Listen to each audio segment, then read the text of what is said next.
Hello everyone, Xeno What If here. Bring in Season 2 Part 19 of What If the Transformers Were in My Hero Academia. Link in the description of the fanfiction of this What If. Listen here YouTube. I do not own anything and this is not a scam. Chapter 37, Mini Big Problems. Tetsu,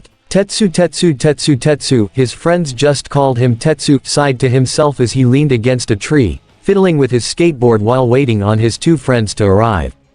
Of course, initially it was gonna be him and Setsuna, though Abara had invited herself along on their little expedition into the mountains when she overheard the plan.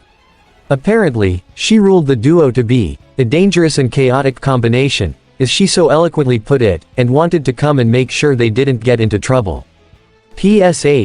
Trouble. The heavy metal user scoffed. Please, you want trouble, go to Monoma.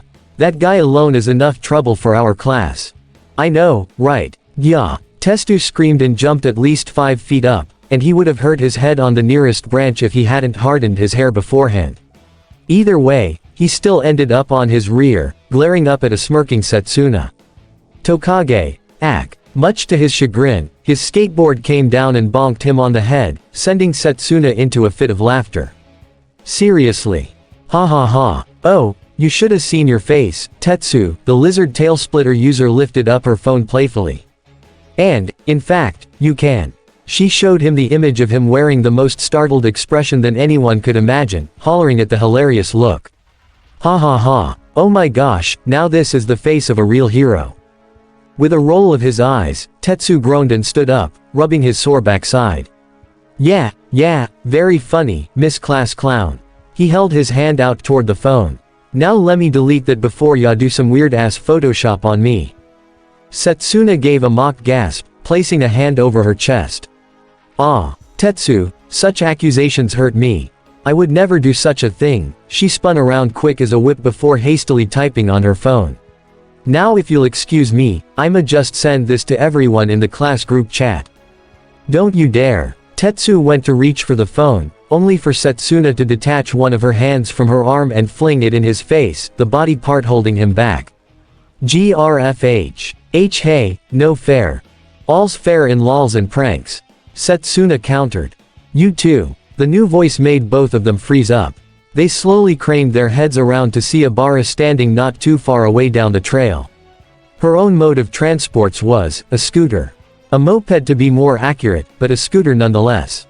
Of course, given her hair, she couldn't exactly wear a helmet, so she had formed her vines into a helmet shape to keep her safe. Her vines unfurled as she gave the duo a skeptical eye. Just what do you two think you're doing? Tetsu and Setsuna glanced to one another awkwardly. We were just using your quirk in public, Setsuna. Abara shook her head in disapproval. Don't you know you can get in trouble for that? Setsuna quickly returned her hand, and caused Tetsu to come falling down once again. Sorry, although that was worth it. Tetsu raised a finger, pointing in ire. Hate you much. No ya don't. Abara sighed, pinching the bridge of her nose. I cannot believe this, I already feel a headache coming and I haven't even been here for a minute. She collected her thoughts before walking over to them, pushing her scooter along. You two are just lucky that I'm here to make sure you won't get into trouble. Picking his face up out of the dirt, Tetsu groaned up to the vine-haired girl. Come on, Shiozaki, it's not like we're actively searching for trouble. He shot up to his feet and raised a determined fist. We're in it for the adventure. Right, Tokage. Exactly. Setsuna wagged her finger. Besides, if we wanted to get into trouble, we'd definitely do it in town, right? Gotta make sure we have a big audience for something like that. Abara went to retort, but the more she thought about it, the more it made sense. Setsuna, for as foolish as that is, you actually make a fair point. Her gaze went up toward the mountain with a small grin. Well, so long as we don't go too far off the beaten path, I suppose it'll be alright. That's the spirit. Both Setsuna and Tetsu echoed, all while internally smirking and sharing the same thought. Hook, line and sinker. It was then, however, that Abara realized something. Oh, wait a moment. She tilted her head toward Setsuna. Did you find Itsuka and ask her to come along? I remember you saying that you wanted her to accompany us. Oh, yeah, but she was already pretty beat from working this morning. The greenette replied with a shrug. Apparently the breakfast rush was a bit much for her, but hey, I get it. She told us to have a good time, though, so let's make sure we do that, huh? Setsuna pointed up the mountain path. Now onward, let's see what awaits up ahead. With her exuberant declaration earning a couple eye rolls, the three began their trek up the path, all while the lizard tail splitter thought to herself, man, Itsuka's gonna miss out big time. Talk about an uneventful day for her. So much for an uneventful day. Those were the only words Itsuka could mutter as she watched what was happening before her unprepared eyes. She had just made friends with a robot who had taken on the form of her dream bike and disguised herself further with some sort of solid light hologram of a human woman. And now said robot was currently rushing toward a pair of what she could only assume were bad guy robots, which were trying to blast at her, but to no avail. All the while, she kept shooting at them with her own pistols, the small shots burning through their armor. Gah! Hold still. One Viacon growled as he went for a close-range blast, but ended up missing at the last second. Grr, what the pit is going on? How is she so fast? I don't know, it's almost like she's blinking in and out of exist. Ah. Without warning, Flare-Up reappeared behind the other Viacon and swept his legs out from under him, his body clattering to the ground before she zipped up and kneed the other con in the chin. The con staggered back, but remained on his feet, whipping his arm blaster up at her. That's it. Pew pew pew pew. He began firing as fast as he could, but Flare-Up was just faster in every conceivable way, dashing around the blasts before zipping right past him. What the con spun around just in time to see Flare-Up do a mid-air flip. Now facing him upside down while keeping her forward momentum, Flare-Up pulled out her pistols again and shouted. Made ya look. Before unloading her ammo straight into his chest. It wasn't long before a hole was burned straight through, and the Viacon's body fell straight to the ground, offline. Take that, Decepticon punk. Her optics trailed over to the other Viacon, still on his hands and knees. And you. Flare-Up darted toward the con, going a bit slower than she had been. She had this in the bag. Unfortunately, the Viacon came prepared. He reached down to his waist and pulled out a small bomb that he chucked at Flare-Up, which blew up near her feet. With a yelp of pain and surprise, Flare-Up was sent sprawling out and crashed near the Viacon as he stood up, with part of her leg armor having shattered off. Itsuka was left horrified. No. Get up. He, the con chuckled as he placed the end of his blaster on Flare-Up's head. Now who's got who, Autobot? Huh, sorry, mate. Flare-Up smirked as her blue power core began lighting up, her entire body beginning to glow as well. But you just made a big mistake. From there, something happened that took both the Viacon and the young Itsuka aback. Flare-Up began, rewinding herself, to the point of her leg armor going back into place as she flew backward through the air and returning to where she once stood, none the worse for wear before speeding herself back up and dashing past the Viacon. Itsuka blinked to make sure she wasn't seeing things. How did she? How the pit did you, but then, the Viacon stopped mid-sentence, the realization hitting him. No, why you're, that Autobot, aren't you? The one who was caught in the transwarp accident. It seems my representative precedes me. Flare-Up smiled with a nod. But yeah, that's me. The femme who's able to fast forward and rewind. Oh, and by the way, she gave a wink and pointed at him. Explosives are kinda my thing. The Viacon paused before peering over his shoulder, and seeing a pulse bomb having been attached to his back. Get it off, get it.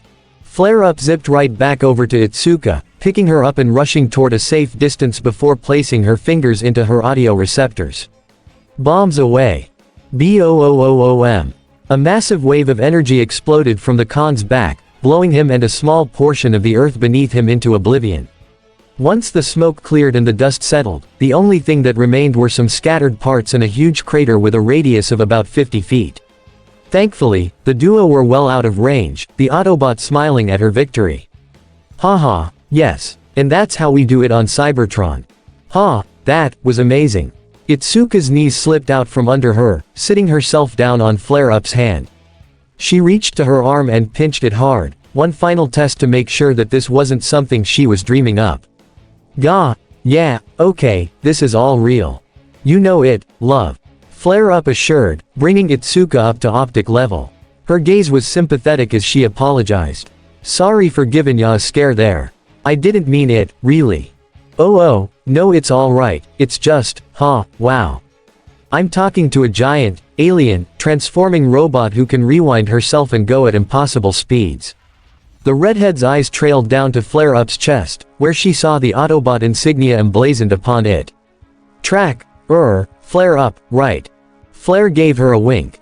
Yes ma'am, you seem curious about something. Anything on your mind, Itsuka? Itsuka reached out, placing a hand on the Auto badge. Just what are you, exactly? Oh, this. Flare-Up touched her badge with her finger. I'm an Autobot. Proud to be one, really. An Autobot, and you said you were from Cybertron, was it? The femme brought her finger up and booped Itsuka on the head. Bingo. And I'm on a special mission to locate Optimus Prime and the rest o' my mates so I can join him in the battle against the Decepticons, the guys who tried to nix us back there. She raised an eyebrow down to Itsuka. It's kinda why I mentally freaked when you mentioned you met Orion Pax. That is Optimus Prime's original name. And that served to make Itsuka's eyebrows shoot up. It is, but then, that means. Beep, beep. The girls whirled their heads around down the ravine to see the same yellow Volkswagen from before coming at them at high speeds, screeching to a halt before its back doors opened up. Izuku and Kyoka practically leapt out of the car before it transformed as well, taking on the form of a little yellow bot with the same Autobot logo on his foot. Itsuka's eyes widened further, realizing that the blonde in the front seat hadn't gotten out either. Oh my god, her eyes locked onto Izuku and Kyoka. What the heck have they been up to? Breathless and relieved, Izuku and Kyoka stopped just a couple feet away from Flare-Up, the duo greeting them with smiles. Haha, alright, you guys are okay. Izuku said, wiping the sweat from his forehead. Glad to see you both are in one piece.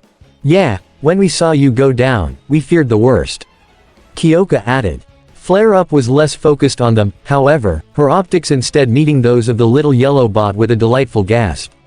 B127, it's you. She placed Itsuka on her shoulder before bounding over and giving the little bot a hug, which he more than happily reciprocated. Oh my gosh, it's been so long. I knew the Autobots couldn't have left the planet. Not after I got Prime's message. ZRKT, sorry about that, little lady, ZKRT, had to keep things on the down low, the scout replied before breaking the hug and jerking his thumb to his chest. ZRKT, oh, and by the way, ZRKT, the name is ZRKT, Bumblebee. Once again, Flare-Up gasped happily. Oh my gosh, you've finally decided on a name. That's smashing. But then, she quickly became confused when she realized he was using a radio to speak. But, B-1, Bumblebee, what happened to your voice? Bumblebee Winston rubbed his neck. ZRKT, that's a long story. He waved his hand to change the subject. ZRKT, but enough about that for now. ZRKT, let me introduce ya. B faced Izuku and Kyoka again, gesturing up to the taller femme. ZRTK, guys, this is ZRKT, Flare, ZRKT, up. ZRKT, she's a fellow, ZRKT, scout. Izuku pumped his fists excitedly. Whoa, another Autobot scout. That's so cool. Welcome to Earth, Flare-Up. My name's Izuku Midoriya. And I'm Kyoka Jiro. Kyoka waved. Always cool to meet a new bot. Thank you kindly, little humans. Flare-Up saluted. It's a pleasure to be, she moved her head back around to where the battle had taken place. Though, I only wish my first day on Earth didn't go as rocky as this. Yeah, Kyoka peered past Flare-Up, seeing the smoking crater and the countless bits and pieces of Decepticon littered about. But hey, don't worry, mistakes happen. I mean, it's not like anyone saw you transform up there, so you should be good. And besides, it seems like you had it handled, newbie. That made Flare-Up raise an eyebrow. Newbie. Oh, sorry, I meant Earth newbie. Kyoka amended. I mean, it's obvious you're pretty damn skilled, but she jerked a thumb up to the bridge above. Even if no one saw you transform, you've got a lot to work on when it comes to subtlety. Itsuka furrowed her brows, taking a stand for her new friend. Hey, it wasn't her fault. The redhead stood up, garnering the duo's attention. Those Decepticons are whatever found us first, so she had no choice but to try and get me out of there. Izuku and Kyoka were rather taken aback, to say the least. Oh, hey Kendo, yeah, you know now, too, don't you? Izuku glanced over to Kyoka. What the heck are we gonna tell Optimus? Well, it was just an accident, so I'm pretty sure he'll understand. Kyoka reasoned. I mean, he did the last time this happened, right? I know too. The last time this happened. At this point, Itsuka was getting rather irate, craning her head back to flare up. Put me down, please. Seeing the seriousness in her eyes, Flare made no move to argue and placed her new friend on the ground, to which she marched right up to the 1A students. Okay, I need you two to start from the beginning. How long have you been involved with all of this? How many others know about this? And most importantly, she thrust her arms out to Bumblebee. Is he the blonde guy who I saw you with just a few minutes ago? The green and purple-haired duo glanced to one another, knowing that there was a lot of explaining that they had to do. Oh okay, I think it's best you know the whole truth.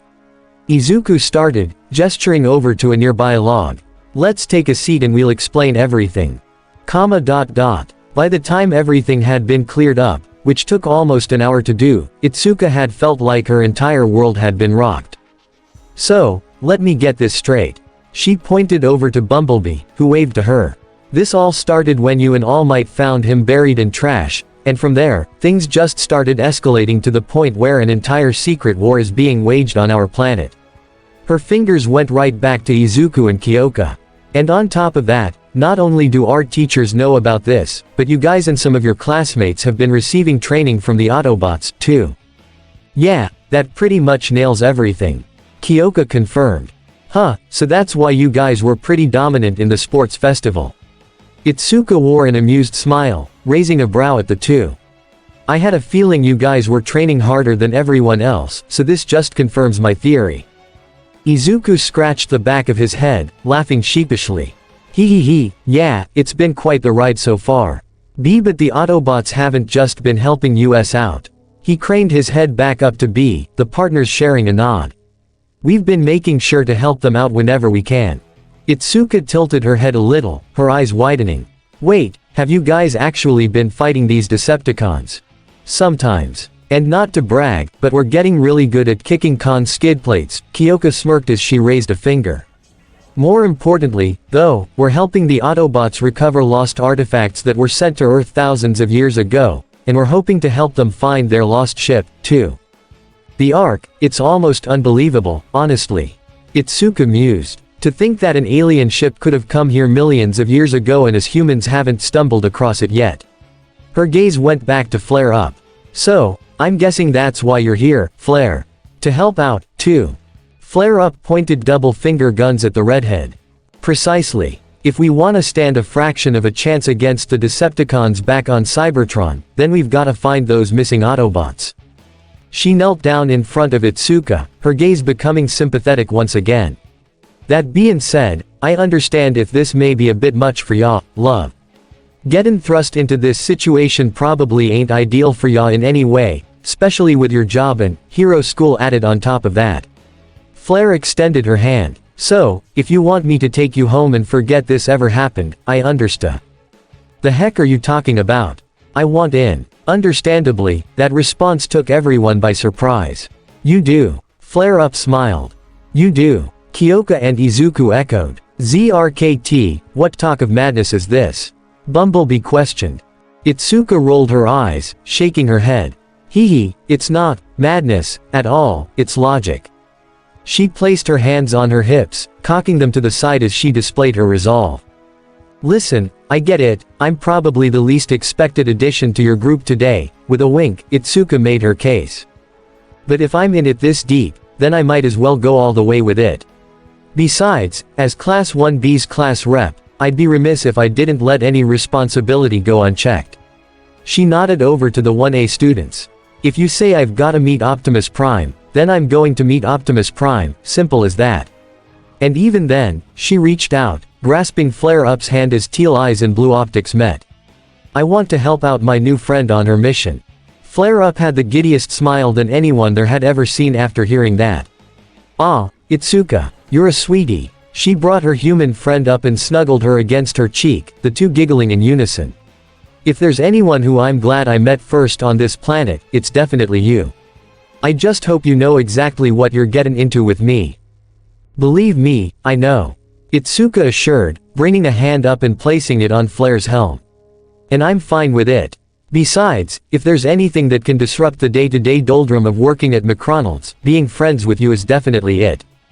Oh, now you're just bombarding me with compliments. Flare Up said cheekily. It's got absolutely nothing to do with the fact that I transform into your dream bike, does it? Itsuka was quick to brush that off. Nah, that's just a bonus. She jumped off of Flare Up's hand and landed on her shoulder, sitting as she braced herself against one of the femme's thrusters. Now, what comes next? Izuku took a deep breath and clapped his hands together. Well, now that everything's been cleared up here, we've gotta get back to base and tell Red Alert about what happened so that Sector 7 can clean things up. He jerked a thumb toward the Viacon scrap. After all, they've gotta make that disappear. Yeah, then we'll have to wait till Prime gets back from the mission with the others. Kyoka furthered. Which might not be for a while, so hey, get comfy. Be ready to roll. Bumblebee buzzed and gave a salute before transforming back into beetle mode, opening his doors for his friends to get in. Kendo, Flare Up, just follow us and we'll take you right to base. Oh, and Flare, make sure your signal is masked so that no one follows us. With a dutiful salute, Flare Up complied, setting Itsuka down before doing anything else. Too right, lass. Time to roll on outta air. WHRRTSCHZZTSCHZZTSCHZZCHK. Performing a backflip through the air, Flare Up transformed and landed on both wheels, back in her Kawasaki Ninja motorcycle mode. She turned her front wheel toward Itsuka and revved toward her a little. Well, what you waiting for, Itsuka? Climb on. Oh, right. Kendo nodded as she sat further back on Flare Up's seat, waiting patiently. What's on your mind there, love? Aren't you gonna bring Tracy out? Itsuka asked. Flare Up gave a PSH. Nah, not this time. You got your motorbike license. She received a small, reluctant nod from Itsuka, which only served to further Flare Up's encouragement. Well then, grab those handlebars and hold on tight. But Itsuka herself wasn't so sure. Wait, really? Are you sure? I mean, I don't even have a helmet on me. Hey, don't worry about that. I'll do all the driving for now, and I'll make sure to get us there safe. The femme assured. You trust me on this one. Looking between the handles and the seat of the bike, Itsuka took deep breath before scooting a bit further up, taking hold of the handles with a small grin. Of course, I trust you, Flare. Let's go. Now that's what I was hoppin' to hear. Keep a good grip on those, love. The two-wheeler proceeded forward, taking a place directly behind Bumblebee. Alright, B, lead the way. The Volkswagen honked in response and the two were off, driving straight for Autobot base.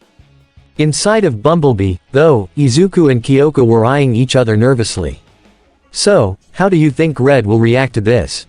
The former asked. Only one way to find out, right, B? Kyoka's question was met with Bumblebee activating his comm device, putting a call through to the medic. Hey, Red.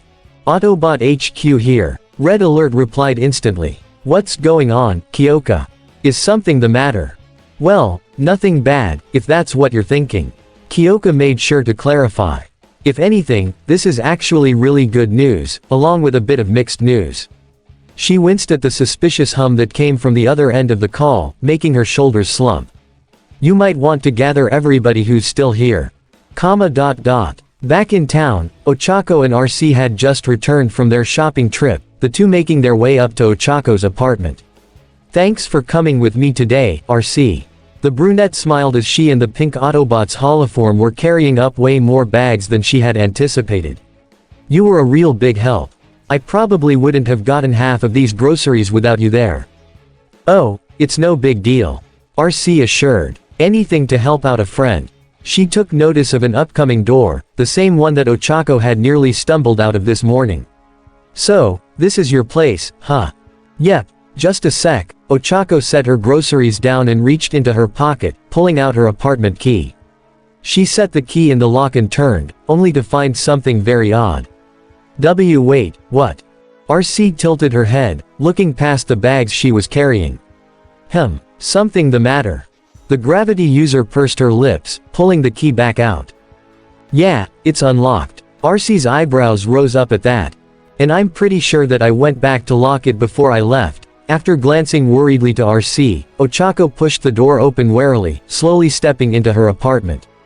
She gave a tiny gasp as, right there near the entrance, were two pairs of shoes, one big, one smaller. Wah, what in the— She cut herself off as, at the end of the hallway, she saw two pairs of glowing eyes peer out from the corners, and then out came two figures crawling on their hands and knees rapidly toward the door, screaming. Ochako! Yeah! RC and Ochako shrieked in unison, the former latching onto her friend and turning so that she covered her with her body. Whoever these intruders are, they're not getting her, huh? All of a sudden, the lights were switched on, taking the two by surprise. What the— There you are, sweetheart. The Autobot snapped her head around, where she saw the intruders, and they were far from what she expected. One of them was a tall, friendly man in his mid-30s, with tannish brown hair, deep brown eyes and stubble on his chin. He also appeared to be frequently out in the sun given his tanned complexion. Standing next to him, was a woman who just seemed to be an older Ochako, the spitting image, in fact. Only difference was that her eyes seemed to be closed up tight as she smiled. And that's what made RC put two and two together. Once she heard the man's voice, Ochako peeked out from under RC's arm and her eyes nearly bugged out of her head. Daddy. Mom. What in the world are you guys doing here? With a gentle smile, Ochako's mother approached, all while her daughter tried to hastily remove her shoes. We came to throw you a little surprise party, dear. She caught Ochako in a reassuring hug. Sorry if we scared you, honey. We didn't expect you to have a friend over. The Uraraka patriarch nodded while scratching his head. Yeah, that was the last thing we'd thought would happen today on your day off. He approached his daughter with gusto. But we just had to come after watching you make such an awesome effort on TV. We're so proud of you. Wait, what? Ochako stammered, her mother backing away a little to give her space. But what about work? Did you come on the bullet train? When? How? Ochako, slow, deep breaths. RC placed a reassuring hand on her shoulder. Please, or else you'll hyperventilate and pass out. Doing as she was told, Ochako managed to compose herself, even as tears of joy began pooling in the corners of her eyes when she finally comprehended everything. Her parents were at her place. They had come all this way just to see her. SNF, I can't believe you're here. With her shoes finally off, she rushed forward, enveloping them in a hug. This is all so sudden, I can hardly believe it. Oh. Wait a minute. Ochako turned back and extended a hand toward RC's holoform. Where are my manners? Let me introduce you all. Mom, Dad, this is Sadie. She's a friend of mine I met a couple months ago when I started going to UA. Ochako's father brightened up at that. Really? Ho ho, fantastic. He stepped up and bowed to the young woman. Thank you so much, Miss Sadie, for watching out for our little girl in the big city. My name's Ogura Uraraka. With a bow of her own, Ochako's mother introduced herself as well. And my name is Osuna Uraraka. It's such a pleasure to meet you. Likewise, Sadie said with a bow back. It's such an honor to finally meet Ochako's parents. She's been going on and on about you ever since we met. It's obvious that she loves and appreciates you both so much. Ochako herself was blushing madly at this point. Sadie, stop. So, how'd you end up meeting? Ogura asked. Sadie gave a small chuckle. Hee, that was an interesting night. It was the night of the meteor shower a couple months back. For the first time since she got there, Osuna opened her eyes in shock. Oh, I remember hearing that on the news. I was honestly quite surprised that such a rare event happened here. She glanced between the duo.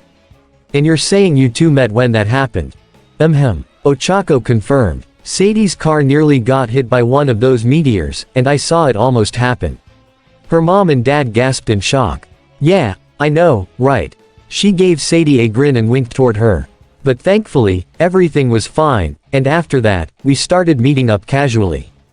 I was fascinated by her moving from America to Japan and she's been helping me out a lot. Sadie waved that off. I don't help out much. A little bit of training here and there, a grocery run or two, basic stuff. She pointed over to the brunette. Now, your daughter, she's been a much bigger help to me. Getting a hold of the Japanese language hasn't been easy, but Ochako's been assisting me where she can, and I've been getting a better grasp of it since. Sadie pulled her arm over Ochako's shoulders. I've got a lot to thank her for, that's for sure. Across from them, the Urarakas were visibly stunned to hear that, with Ogura in particular starting to tear up. SNF, oh my gosh, sweetheart, he reached for his wife's hand, using his other arm to cover his eyes as tears streamed down his cheeks. Our little girl's adapting to live on her own so fast. Going so far as to help new people she meets. Osuna was more of a quiet crier, but she wiped away a few tears as well. It's so amazing. Sweetie, I couldn't be any prouder of you if I tried. She gave a determined nod as she looked her daughter in the eye. That settles it. Tonight, we're taking you and Sadie out for dinner, wherever you want. Really? Ochako exclaimed. But that'd be so much. Hey, don't you worry about a thing, hun. Ogura assured, his own grin returning. Business has been pretty good since you left, so we can afford to splurge a little here.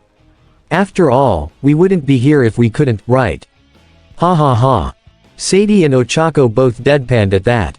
Not sure if that's something you should be bragging about, sir. However, the pink-haired girl trailed off when she heard a beeping coming from her comlink, making her reach into her fake pocket. Excuse me, my phone is ringing.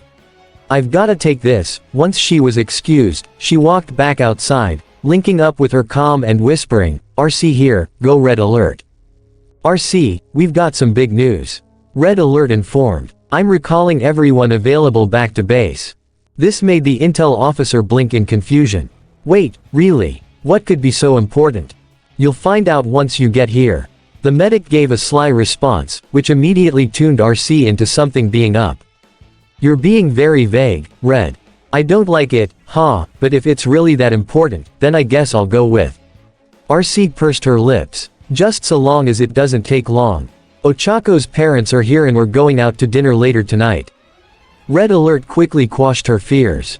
Don't worry, you'll have plenty of time to get back. Now please, hurry if you would. I'm activating the ground bridge in 5 cycles. RC hummed in response, deactivating her comlink before swinging back inside with an awkward tone. Hey, so, that was my boss. Sadie winced as she jerked her thumb over her shoulder. Unfortunately, I've gotta bounce for the time being. It shouldn't take too long, so I'll still be able to make dinner later on. Oh, that's quite alright, Sadie. Osuna reassured. Maintaining a job in Japan isn't easy by any means, especially for a foreigner. Go do what you must and we'll be right here waiting for you. Ogura added. Ochako, however, was more inquisitive, going straight up to her partner and whispering, okay, I'll bite, what's going on? RC shook her head. No clue. Red's being secretive. If anything, that left Ochako even more perplexed. Yeah, exactly my point. But don't worry, you stay here and catch up with your parents, I'll get to the bottom of this and give you the details later. She stepped back and bowed to Ochako. I'll see you soon, Chako. Yeah, same here, Sadie. Ochako returned, trying to hide the curiosity in her voice as Sadie left. What could that news be? Back up in the mountains, Abara was beginning to feel a little winded as she followed her friends. Thankfully, neither Setsuna or Tetsu had decided to stray from the path forged for them, but at the same time, pushing her moped along wasn't helping matters.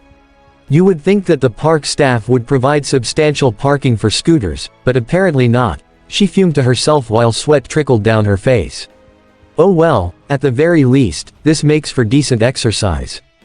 Still, the Vine user couldn't help but feel compelled to ask, so, what exactly was your goal in coming to the mountains today, you two?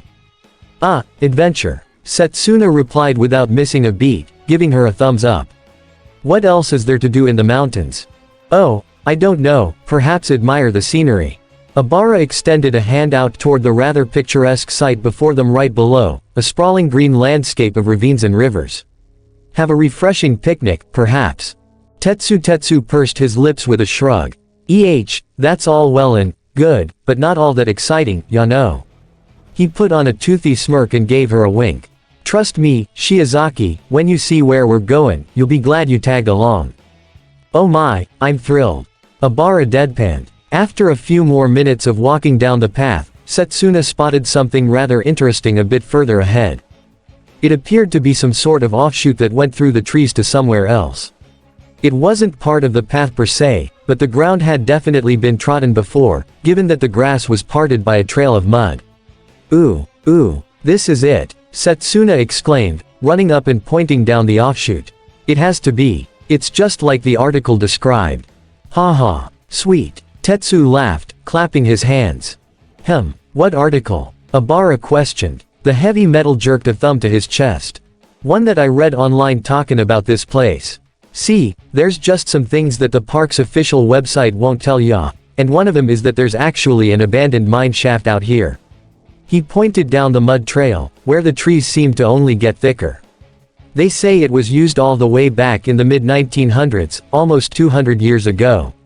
A few even say it used to be a filming site for old movies and TV shows at some point, too. Obara raised a brow. And you want to go see it?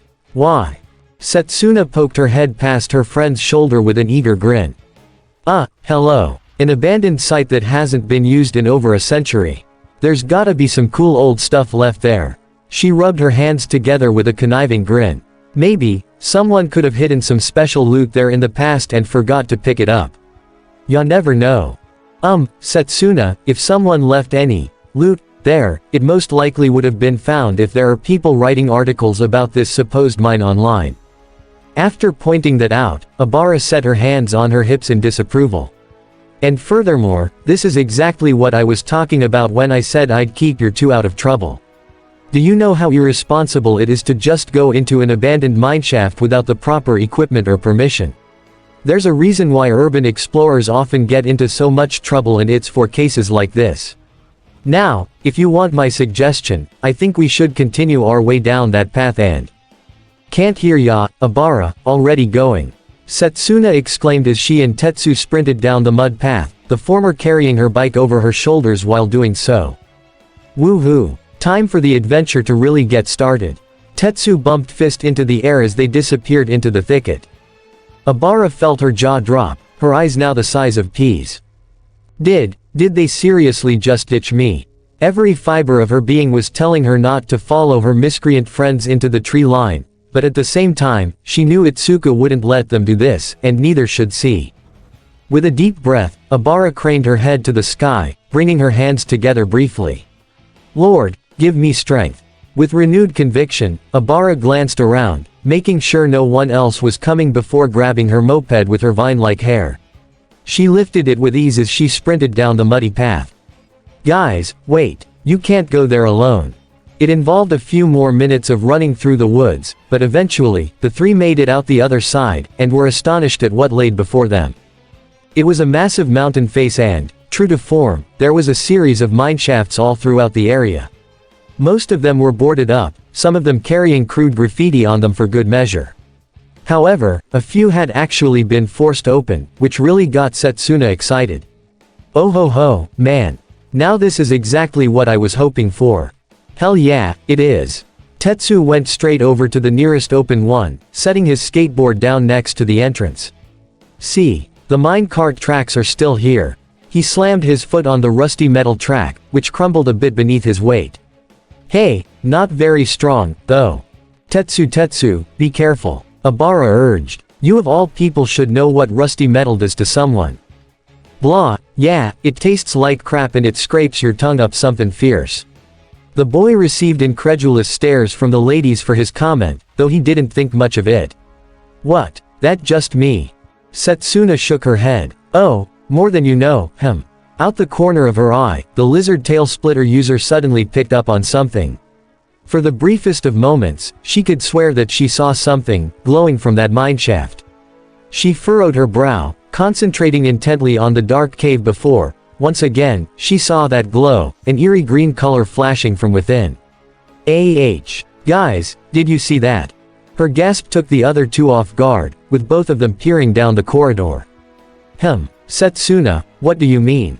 Abara tilted her head. I don't see any, WHAAA. She cut herself off the second she saw the green glow, which was enough to make Tetsu recoil as well. Whoa, what the hell? I have no clue. Abara admitted, taking a step back from the shaft. But if there's anything I've learned from the few horror movies I've watched, it's that it is unwise to. Setsuna sprinted in, leaving her bike by the gate. Too late, going in. Oh, for the love of, deep breath, Abara, deep breath. The girl took her own advice, thankful that he had stopped herself from using the Lord's name in vain. Alright, Tetsu, I'm sure that you can see reason here, Tetsu. Abara peeked an eye open. No Tetsu in sight. I really am alone in this, aren't I? With a long sigh, Abara propped her moped up near the entrance and dashed in after them. You two, get back here before you get yourselves hurt. Much to their surprise, however, the teens made it to a dead end. The shaft had evidently caved in a while back, but even then, the green glow still persisted. And what's more, it was coming from directly beneath their feet. Guys, Setsuna asked. What does it mean when you can see light coming up from under the ground? Tetsu went to raise his foot. Dunno, maybe if we dig in a little bit, we'll. Wait, Tetsu, do not. Slam. But Abara's warning came too late. Tetsu brought his foot down and instantly, the ground crumbled beneath them and they dropped down into a hollow hole, screaming as they fell down into a hidden chamber directly below. Gaah. Crap. Setsuna screamed before using her quirk, sending most of her body parts out in several directions and allowing her to float safely down to the chamber floor. Goddammit. Tetsu hardened himself up as he made his own impact, making a small imprint shaped like himself in the process. Abara, meanwhile, sent out a volley of vines from her hair that she used to catch herself. Thankfully, she was unable to be scratched by her own thorns, so that wasn't an issue, but what was an issue was the situation they found themselves in now. HMPH, fantastic. She narrowed her eyes at the heavy metal user. Would it really be that hard to listen to me at least once? Tetsu yanked his head out of the ground, glaring irritably back up at her. Hey, how was I supposed to know that the ground would cave in? Things like this don't usually happen when people post exploration vids online. Yes, because they make sure they don't do anything risky. Now look where we are. Cooler jets. Tetsu got up and brushed the dirt off his metal hide. It's not like we can't get out of here with our quirks. As they argued, however, Setsuna's eyes were focused on something else. Guys. That's hardly the point, Tetsu. Abara continued, crossing her arms in disappointment. We shouldn't even have come into the mine in the first place. Guys. Tetsu thrust a hand out to her. Well, whose fault is it for wanting to tag along, huh? Abara stamped her foot, her calm demeanor dissipating in an instant. Because I knew that something like this would happen. Guys. Setsuna's voice echoed through the chamber, making it loud enough to grab the quarrelsome duo's attention. Would you two just drop the subject for a minute and come see this? The greenette pointed over toward the center of the chamber, where the source of the green light could be seen. In reality, it was actually 3 sources of light, which were flashing intermediately all in sync with one another. The students approached the light warily yet curiously, wondering just what they were. Whoa, what are these things? Tetsu murmured. I'm not sure. Abara admitted, only to notice the heavy metal user reaching out to touch them. She immediately slapped his hand away, chastising him, well, don't touch them. It's bad enough that we're already near something that's pulsating with glowing green light. Tetsu rolled his eyes.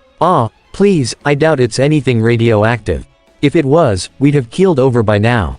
Setsuna nodded in agreement. Yeah, he's got a point. But just to be on the safe side, she eyed Abara with a small grin. Think you can use your vines to dig up whatever's down there? Well, I suppose if we're not dead yet, I don't see why not.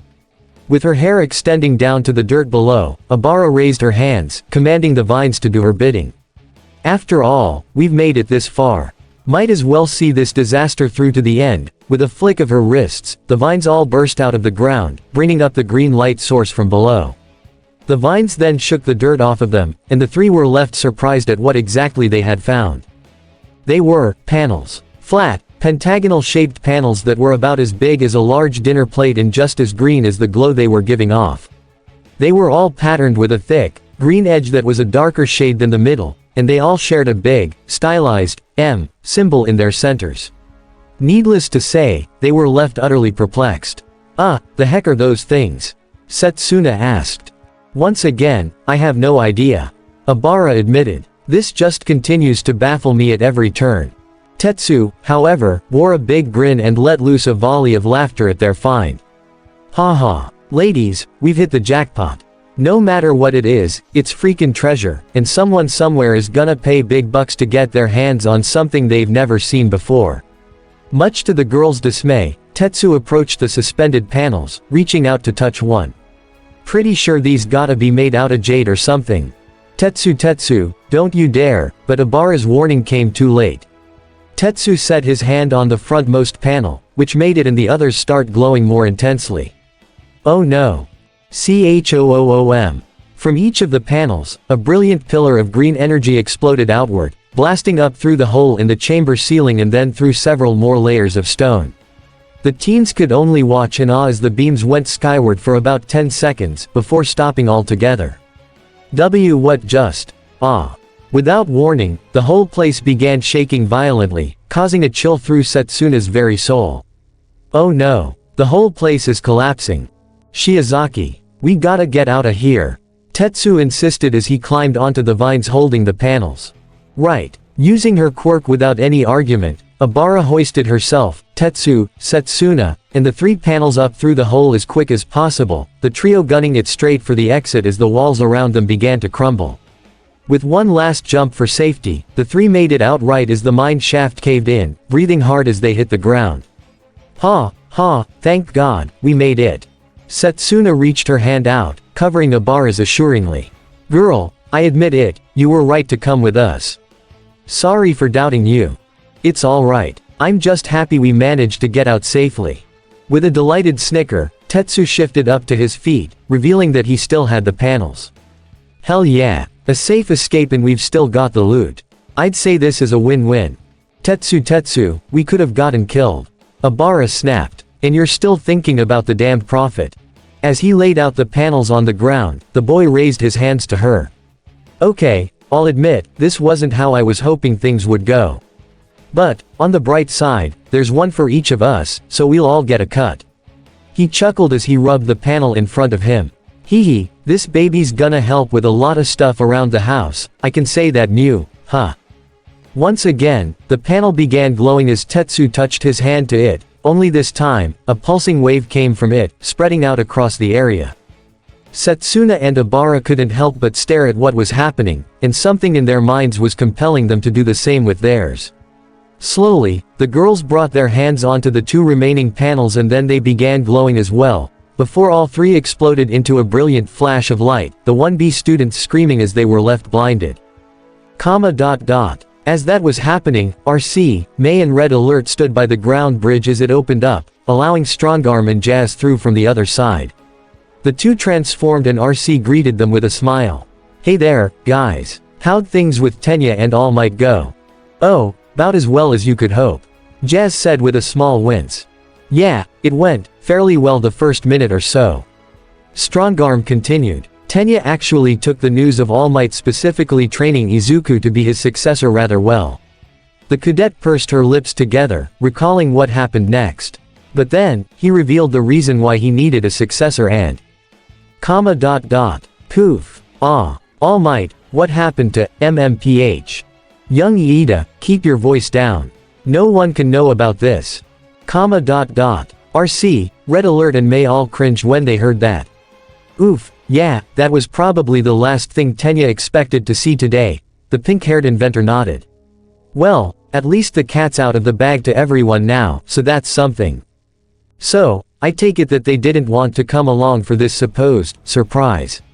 RC asked, eyeing Red Alert at the last word.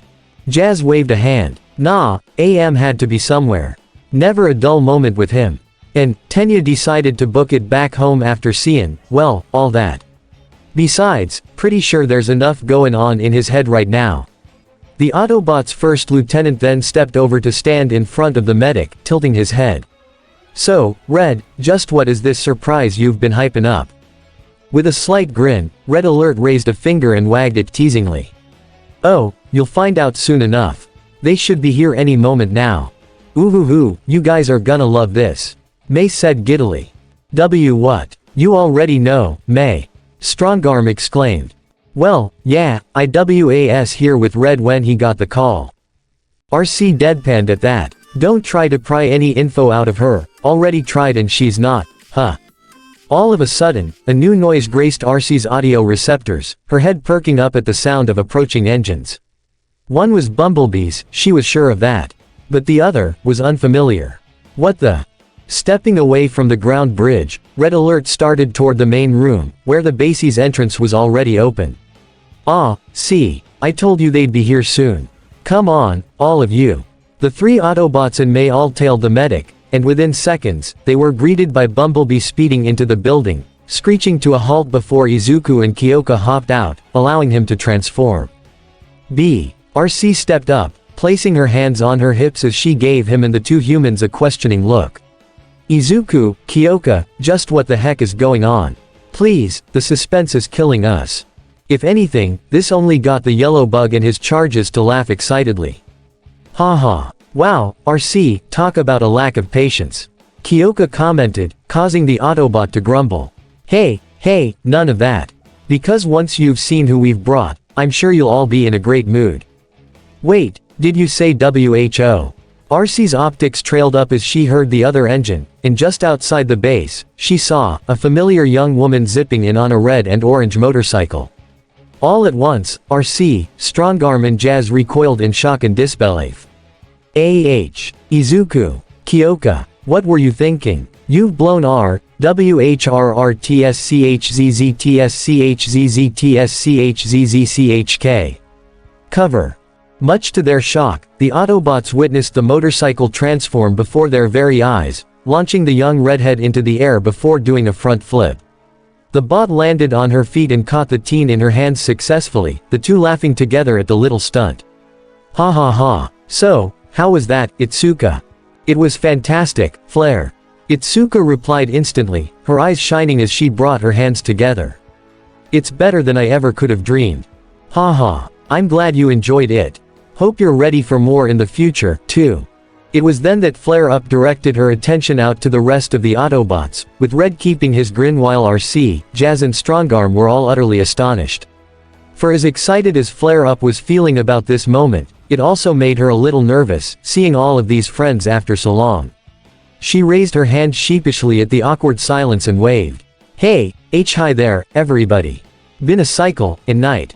RC had her hand clasped over her mouth, trying to take in exactly who she was seeing before her. Flare-Up. Is that, really you?" Strongarm muttered. Placing Itsuka down on the floor, Flare-Up wore a small smirk and gave the femmes a wink, leaving her arms outstretched. Cheers, loves. The cavalry's here." And that was all it took to send RC and Strongarm into a frenzy as they rushed toward Flare-Up, crying out as they pulled her into a big hug. Oh. Haha, settle down, gals. I just got air, I ain't going anywhere. Flare, RC shouted as she hugged the two-wheeler with all her might. "It's you. You're really here." Strongarm was practically beaming in happiness. "I can't believe it. I thought you'd been trapped back on Cybertron." That managed to catch the humans' attention as Strongarm asked, "Last we heard of you, your power core had been ripped off by Astrotrain and you disappeared." With a proud grin, Flare-Up raised a finger and wagged it at her compatriots. Never underestimate a former ship pilot, loves. I wasn't about to go down that easily. What you didn't hear was that Appalink went berserk and pretty much totaled ol' Astro the moment he saw that go down. I am in hard stasis lock." She placed a hand over her power core. "And, as you can see, he managed to patch me up pretty good, and then after I heard you all left, I decided to get off the planet myself." In a burst of blue light, Flare-Up zipped up to the catwalks above and sat down on one of them, dangling her legs over the side. "Been cruising the cosmos ever since looking for cons to take down. And now," she stretched her arms out. "Here I am. Haha. Man, now that is what I call a big-time comeback. Jazz exclaimed, jumping and swinging himself up to meet Flare up on the catwalk. Always good to see ya, Flare. He offered her a fist bump. Welcome to Earth. Flare up giggled and reciprocated the gesture.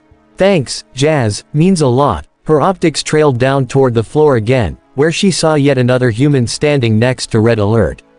Ooh, Red. With a mighty leap, Flare swooped down and landed in a crouch directly in front of May. Who's your friend?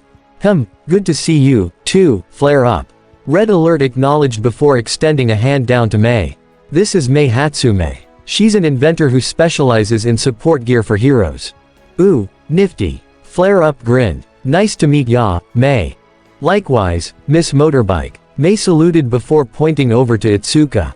So, who's your friend? Strongarm. Jazz and Red Alert's focus was brought straight to the redhead, while RC actually recognized her right off the bat. Oh, wait, you're Class 1B's representative. She pointed at her as she tried to remember her name. Your name is, Kendo, right? Itsuka brought her head down in a bow. Yes, Itsuka Kendo is my full name.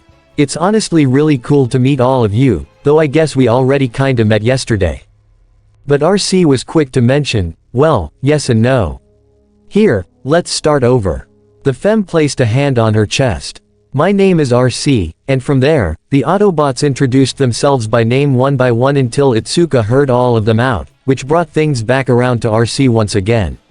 So, now that you know our names, I think it's fair to ask, how the pit did you end up in this position? Oh, some of those, Viacon, things chased Flare and me down the freeway and we were forced to go down into a ravine.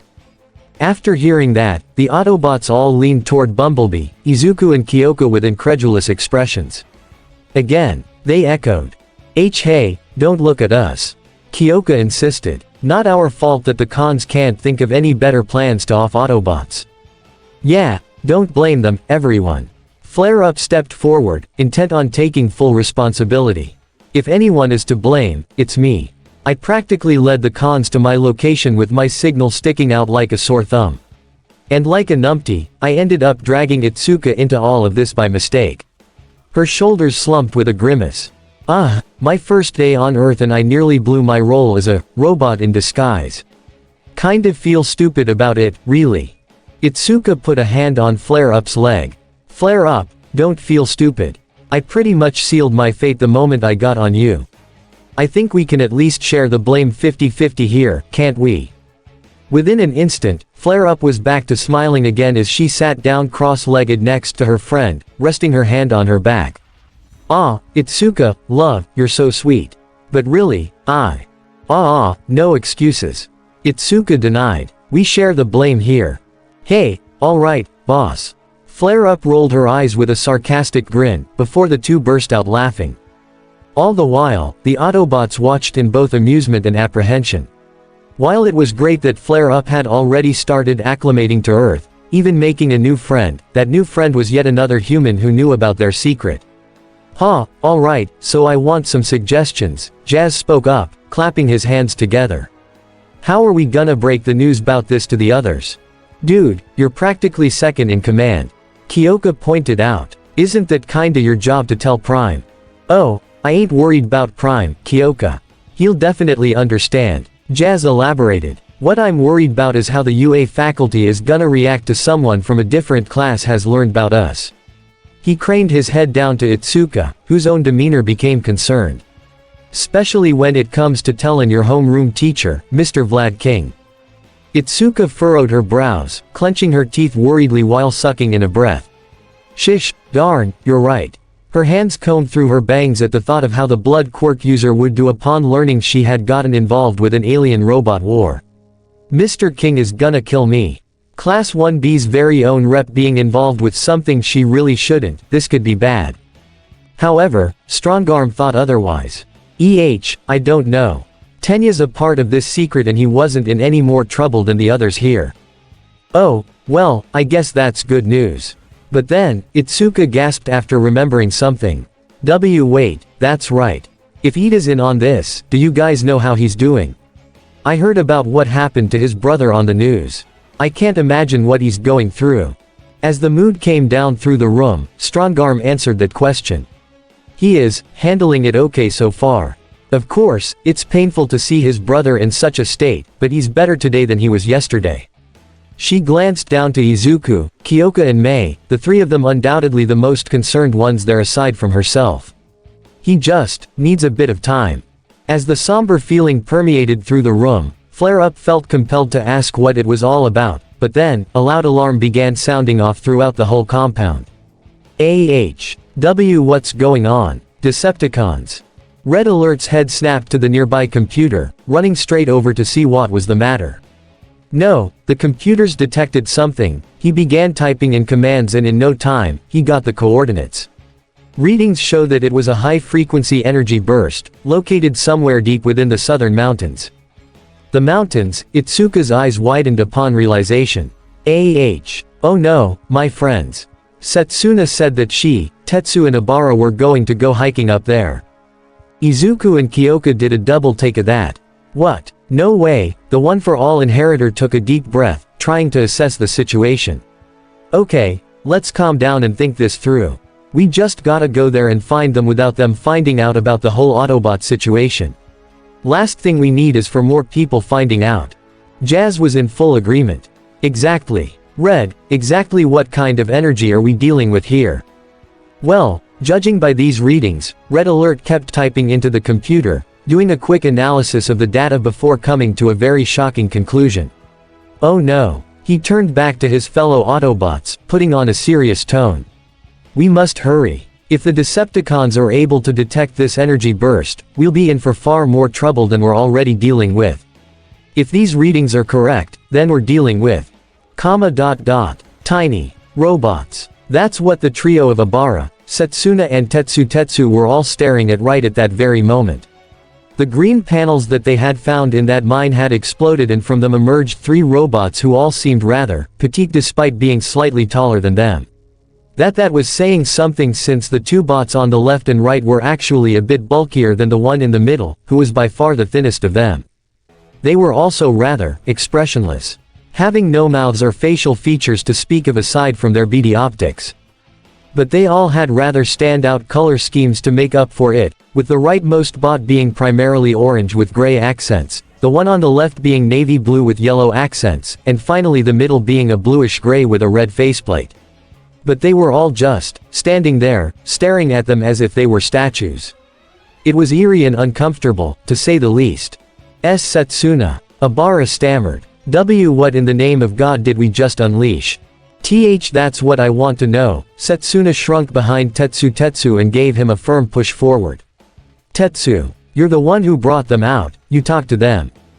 What? Me? Tetsu grumbled as he spun around to face the girls. What makes you think I? He was immediately met with the most dangerous death glares he had ever seen, making him reconsider his options. Shutting up now. He whipped back toward the robots, trying to steady himself as he approached. Hey there. Who are you guys? Please tell me you come in peace.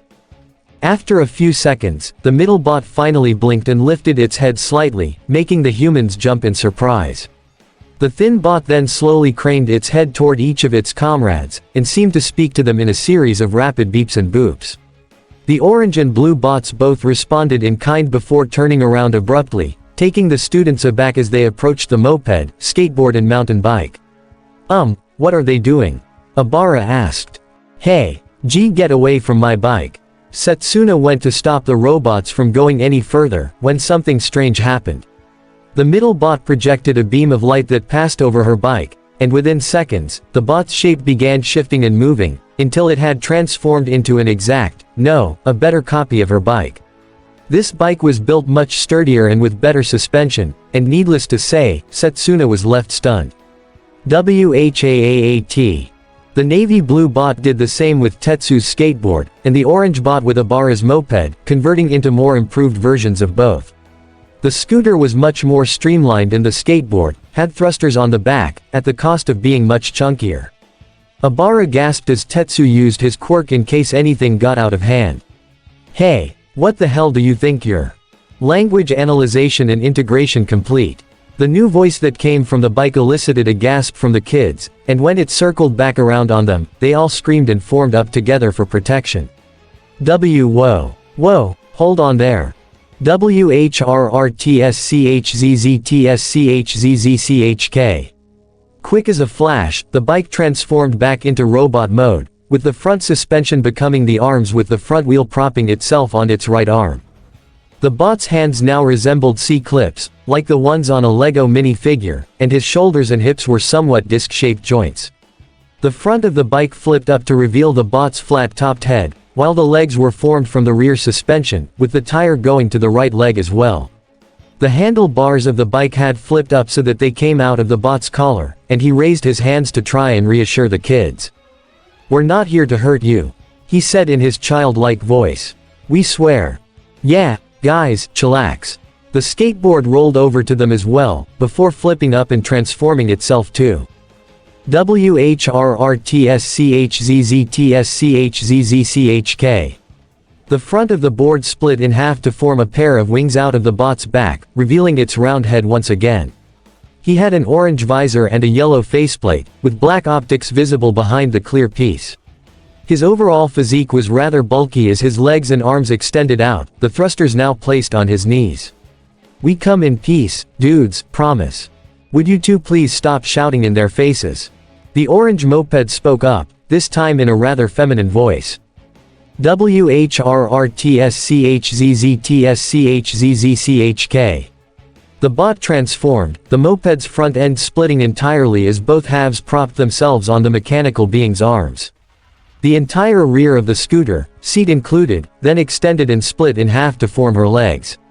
Her rounded head popped up, her bright, yellow optics focusing on the fearful children directly. I mean, really, if you're trying to reassure them, you're not exactly doing that by yelling. The bike bot brought his hand to his head, his optics becoming sad for a moment. "Oh, right, sorry about that." But then, his eyes became more jovial, almost as if he was smiling at the teenagers. Let's start over, huh? Hi there." The teens remained silent for a couple seconds, before Abara and Tetsu focused on Setsuna. "Well, he's your bike," Tetsu rationalized. "What? Grr," Setsuna grumbled, hating the fact that they had come to that conclusion. "Fine, but if this goes badly, I'm not gonna forgive you." She took a deep breath and stepped closer to her bike. Hi. I'm Setsuna, right," the bike bot replied, leaving the greenette slack-jawed. "You're the one who set me free. I can't thank you enough for that." It was at that point that Setsuna and the others were mentally freaking out. This little bot knew her name. How? You're welcome, but how did you know my, hold on. The lizard tail splitter user blinked as something ran through her mind, a name that she knew and yet didn't at the same time. She pointed to the bike bot and said, "Your name, is it High Wire by any chance?" The bike bot, evidently named High Wire, gave her a dutiful salute. "That'd be me, ma'am. Ready and willing to serve." Abara's eyes darted between the robot and her friend in utter bafflement. Wait, Setsuna, how do you know his name?" "That answer is actually rather easy, Miss Abara." The Vine user gasped and whirled around, seeing the orange moped bot giving her a happy look. "You see, when you and your friends touched our hibernation panels, we were briefly linked mentally for just a few short moments before we emerged, and in that time, we learned one another's names." She gave a polite bow to Abara in gratitude. "On that note, I have you to thank for my freedom, Miss Abara." Oh, it was nothing, really." Abara's eyes widened as a new name emerged in her mind as well. Sir Shock. Sir Shock gave a thumbs up. "Now you're getting it." Tetsu, however, was backing away slowly, still not comprehending what was going on. This doesn't make sense. Metal's supposed to be eaten, not talk back to ya. Tonk. IAA. He ended up backing right into the skateboard bot, who had his arms crossed and raised an eyerage at him. "Oh, is that so, Tetsu? You saying you'd even eat me, your new bud?" I wouldn't say I do it, Grinder, Tetsu paused as the name slipped past his lips. "Whoa, freaky." Grinder nodded as he delivered a soft chop to Tetsu's head. "Yeah, it's kinda weird, but you'll get used to it, so long as ya don't eat us like a voracious scraplet." Setsuna raised her hands, hoping to calm the whole situation. Okay, let's all just settle down here for a bit. She grouped back up with Abara and Tetsu as she extended her hands toward the three bots. First of all, just who or, even what are you guys? And why were you stuck down at the bottom of that cave in those glowing panels? High Wire, Surshak and Grinder all looked to one another before the former crossed his arms with a chuckle. Hee hee, so you wanna know who we are, Well, we'll tell you, team, form up. All of a sudden, Surshak and Grinder linked their arms together and straightened their legs out diagonally in opposite directions, with High Wire jumping up and landing on their arms so that they were forming an A shape with their bodies. We are. All at once, they proclaimed, the Street Action Minicon team. Silence. That was all there was as the three teens stared at the show bots with wide and even more perplexed eyes. And, Abara urged. Oh, right, that probably doesn't mean much to you humans. High Wire realized. My mistake. It seems I'll have to explain things. Surshak said as she brought her arm back, which sent Grinder and High Wire tumbling. Oh, oops. Sorry, boys. She cleared her throat as the dazed mechs struggled to pick themselves back up, enlightening the humans on their origins. You see, we Minicons are Cybertronians from the planet Cybertron. And the reason why we were down in that cave is because that's where we landed when our ship, the Ark, crashed on your world several millennia ago. The teens felt their jaws fall open, with Tetsu remarking, Whoa, hold on, an alien ship came crashing into Earth in the far past. No way. But why were you on that ship in the first place? Abara inquired further. Grinder answered that part. To escape the war happening on Cybertron. He clenched his fist as he recalled their final days on the planets.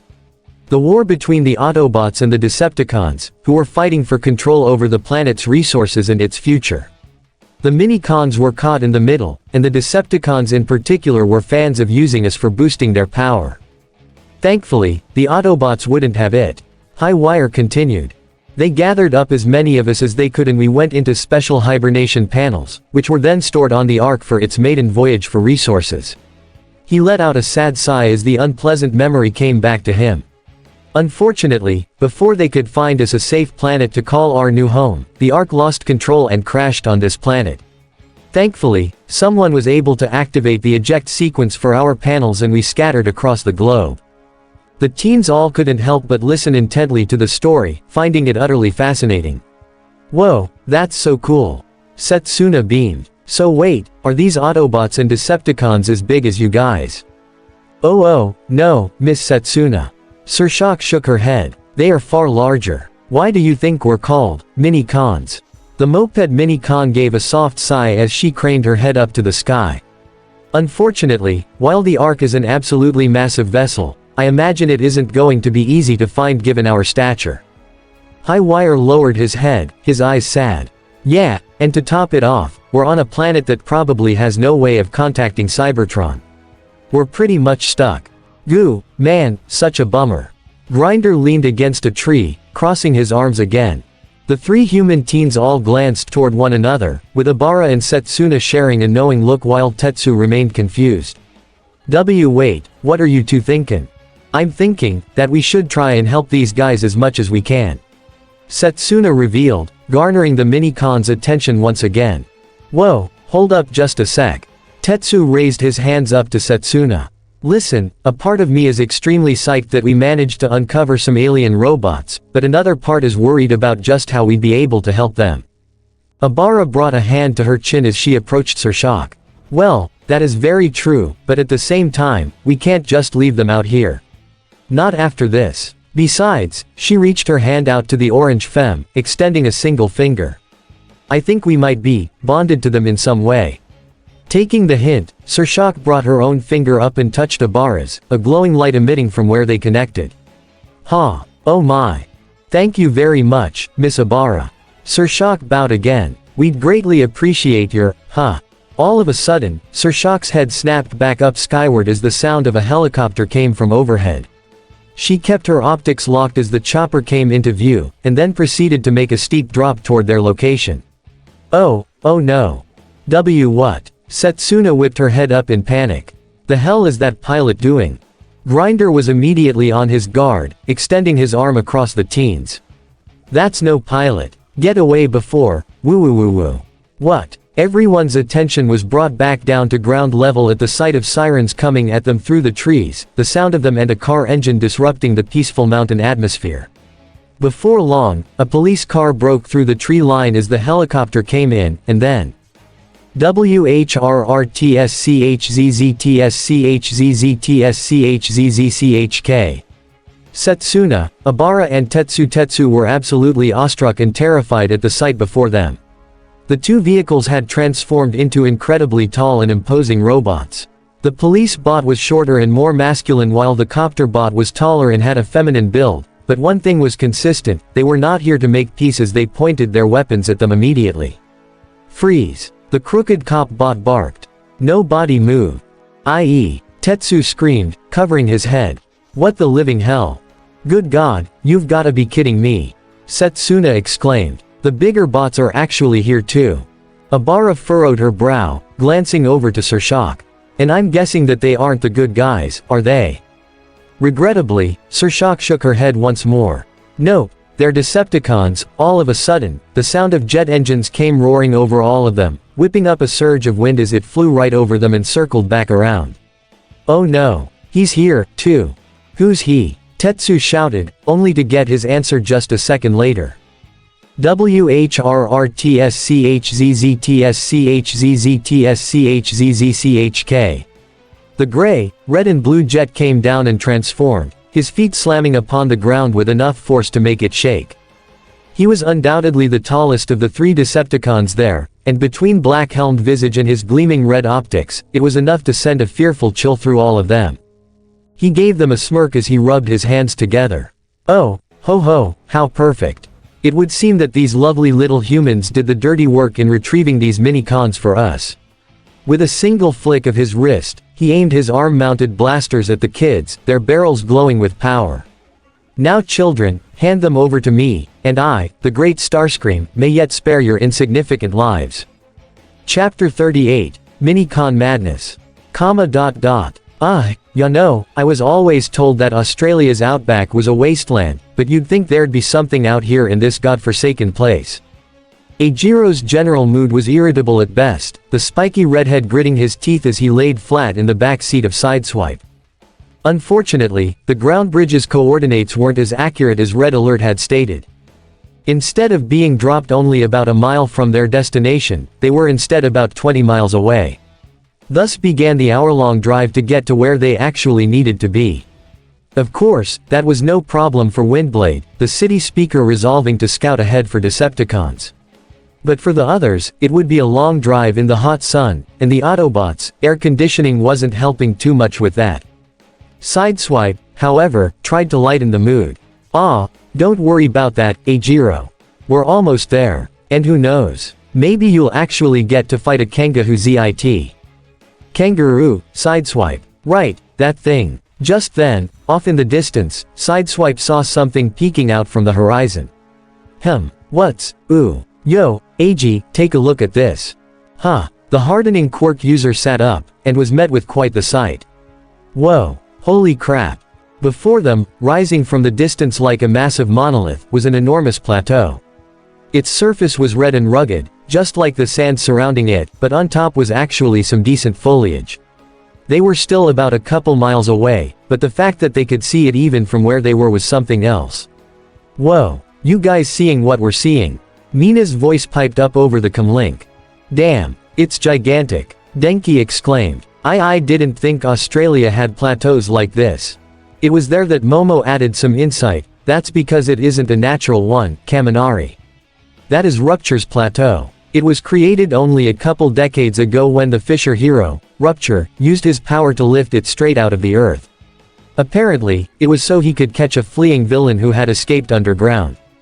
Eijiro couldn't help but grin widely at that. Whoa, seriously. That dude must have been wicked strong. Hey, I'll say. Bulkhead commented. That thing looks like it was lifted straight up out of the ground by a titan. Sunstreaker, meanwhile, sounded more miffed than anything. I don't care WHO made it so long as I get to stop driving in this fragging sand. I'm going to be finding sand in my axles for a week.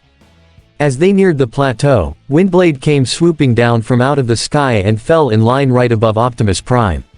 No sign of any Decepticons in the area, sir, she reported. If the cons are planning something similar to last time, they haven't showed up yet. Thank you, Windblade, Optimus affirmed. Hopefully, things will go somewhat smoother than last. Wait. Prime adjusted his rearview mirrors so that they pointed upward, and in the sky, he could see a certain swirling vortex open up. Oh no. Windblade growled in irritation, swiveling on a dime in midair before blasting up to the space bridge portal. Gah, speak of the devil. She activated her side guns and began blasting at the portal, only for a pair of black and blue blurs to come shooting straight out and flew directly at her, forcing her to fly sideways to avoid them. Incoming. Gah, scrap, Springer exclaimed as he shifted into helicopter mode. You guys keep going. We'll hold him off as best we can. Thanks, Springs. Bulkhead called back. Good. Whoa. The wrecker had barely any time to evade the second space bridge that opened up almost right in front of him, swerving to avoid going in. What the? Just then, a certain double-barreled space tank burst right out of the portal, laughing as it powered up its blasters. What no one noticed, however, was the stealthy purple Corvette following through after it. Oh Bulkhead. Blastwave sang as he aimed his turret straight at the green Hummer. Blastwave has a surprise for you. Mina screamed as she held onto the seat for dear life. Crap, they're here.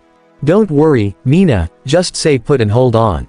WHRRTSCHZZTSCHZZTSCHZZCHK. Bulkhead transformed into robot mode, getting on his feet as he activated his arm cannons and started shooting back at Blastwave. At the same time, though, Blastwave let loose his own attack, firing massive twin lasers at the wrecker. The blasts collided in midair and exploded in a brilliant display, forcing Blastwave to slow down and transform. Using that time, Bulkhead took Mina out of his chest and set her down, pointing her toward a nearby rock. Mina, go and hide over there. Regroup with the others and make sure you stay on the defensive, understood? The acid user pressed her lips together firmly, nodding up to her guardian. Right, got it. She followed his instructions and, sure enough, she saw Ajiro, Denki and Momo all grouping up as well, the four diving behind the rock. Well, so much for smooth sailing, right? Momo shook her head. I don't think it was never going to be this easy. So what do we do now? Denki peered over the rock, watching as Sideswipe, Sunstreaker and Windblade joined the fight, with at least a dozen Viacons all filing out of the space bridge. Where do we go from here? The sound of a loud hiss made the teens gasp, only for them to relax as it was just the sound of Prime's brakes as he pulled up next to them. No need to worry, children. WHRRTSCHZZTSCHZZTSCHZZCHK. Optimus transformed into robot mode, taking out his ion blaster and shooting a couple blasts at the cons across the way.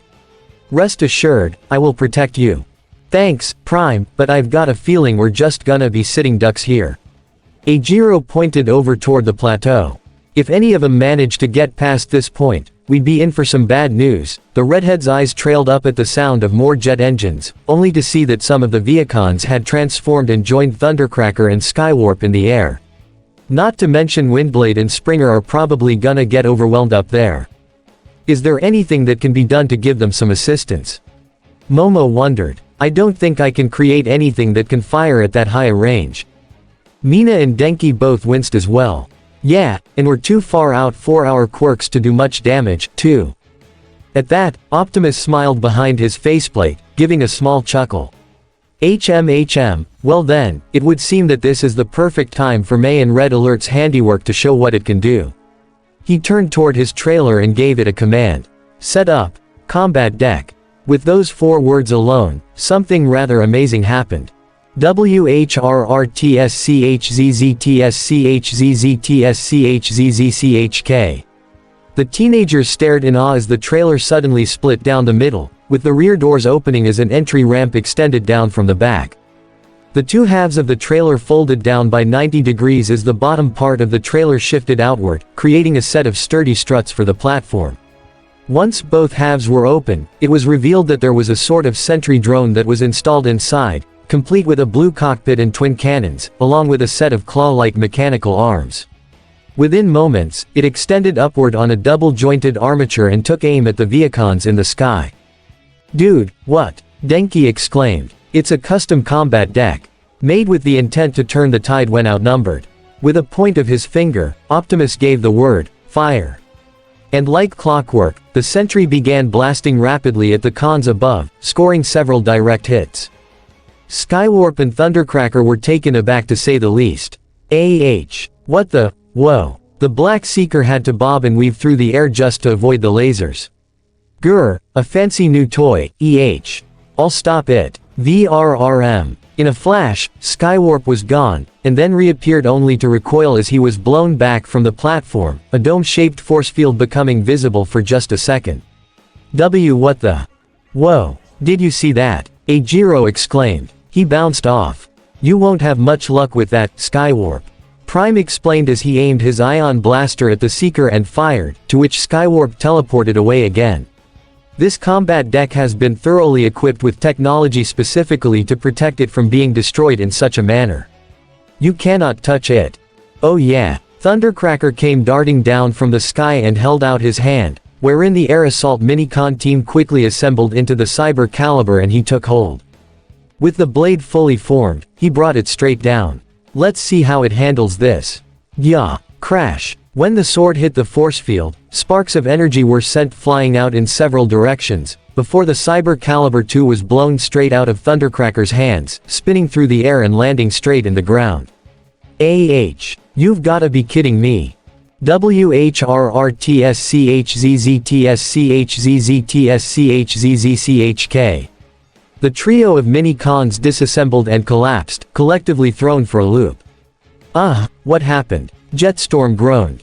No clue, but I do not wanna do that again. Sonar shook his head. Runway stood up, shaking her head to collect her bearings.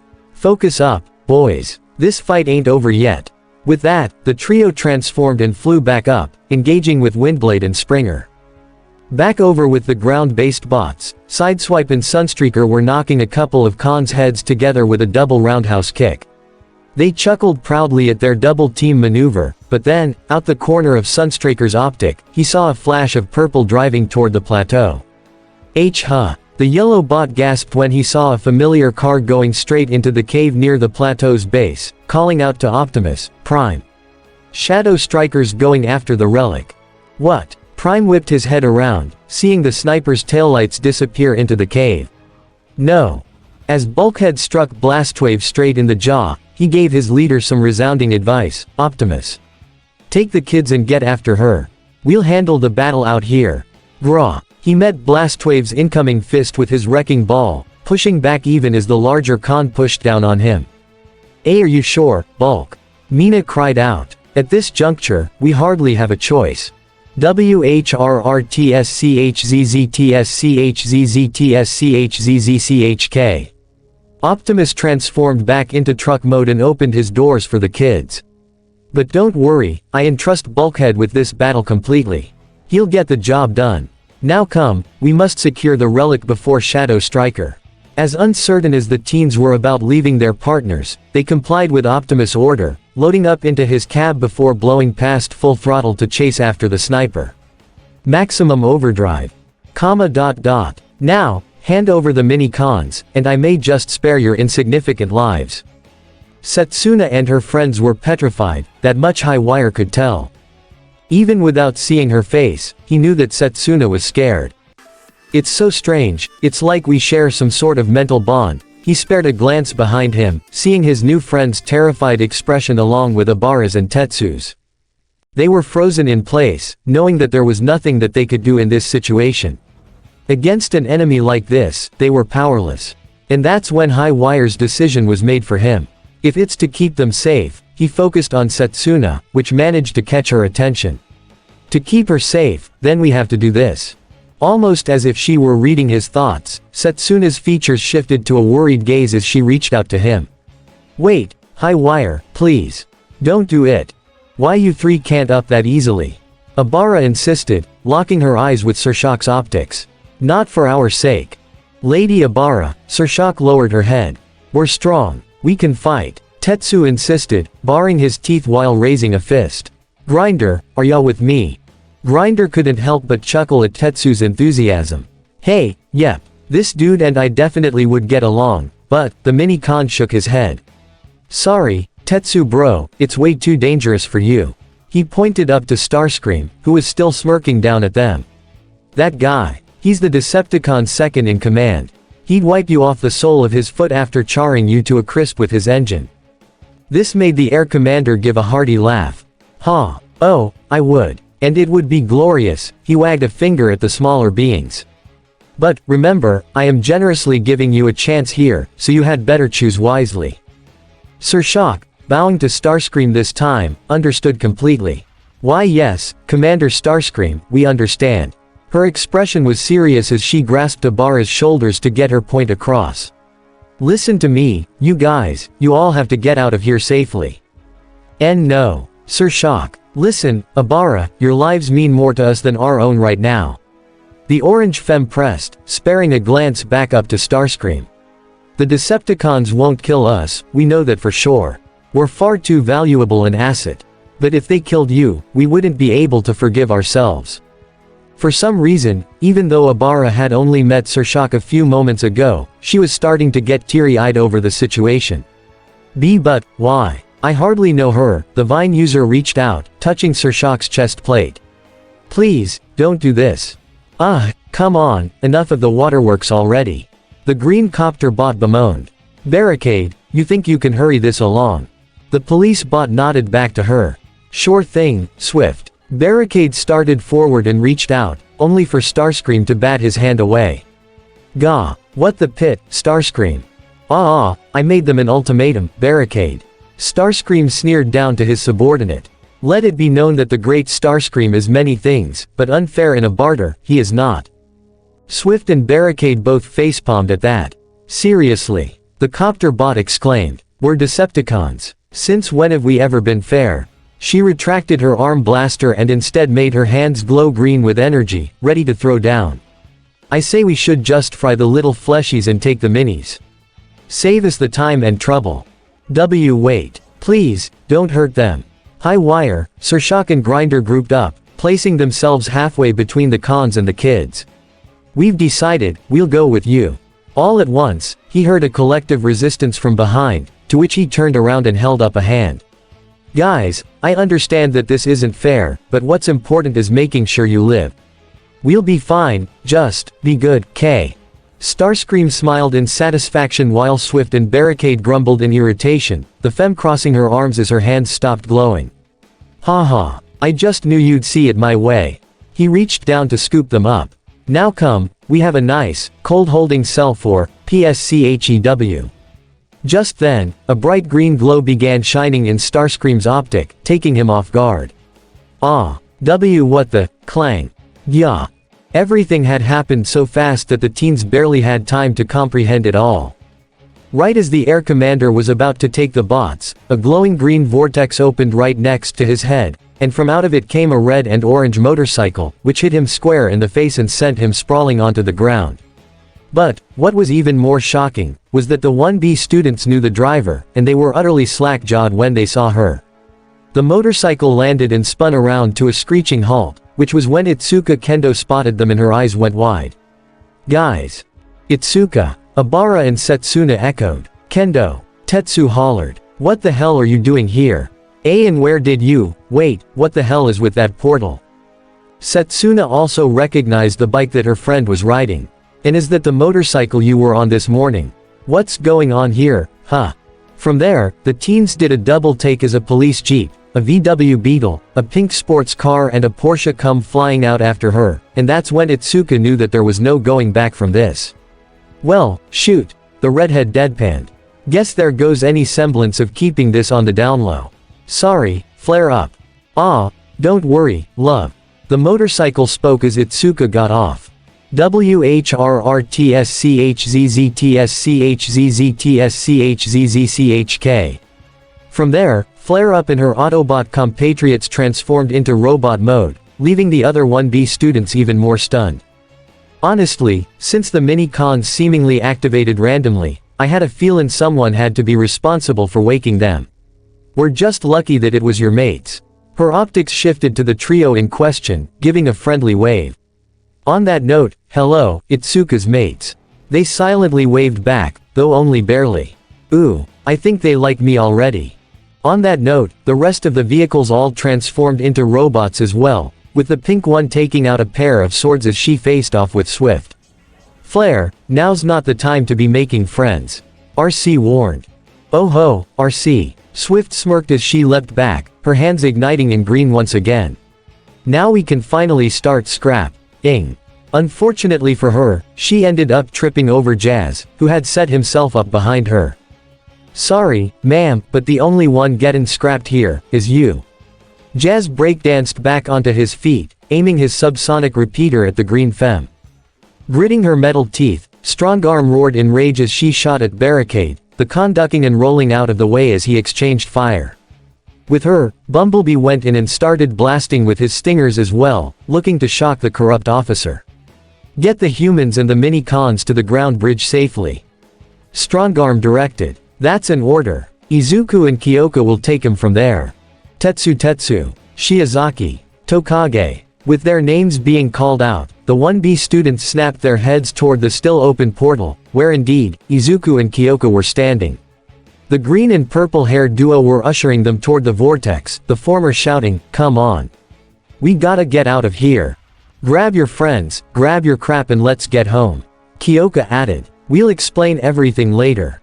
As much as she wanted to demand answers now, Abara knew that was probably going to have to wait. Using her vine quirk, she reached back and grabbed their normal rides and their bags, before giving Surshak a firm push to the back. Come on, you heard them. Let's move. Yeah, no time to stand around. Tetsu and Setsuna urged Grinder and High Wire to do the same, and before long, all 6 of them were in a mad sprint toward the ground bridge, only for the ground to explode in their path. Pew pew pew pew. Boom. Not so fast. Starscream stood to his full height, snarling down at the retreating vermin. I believe that we had a deal, did we not?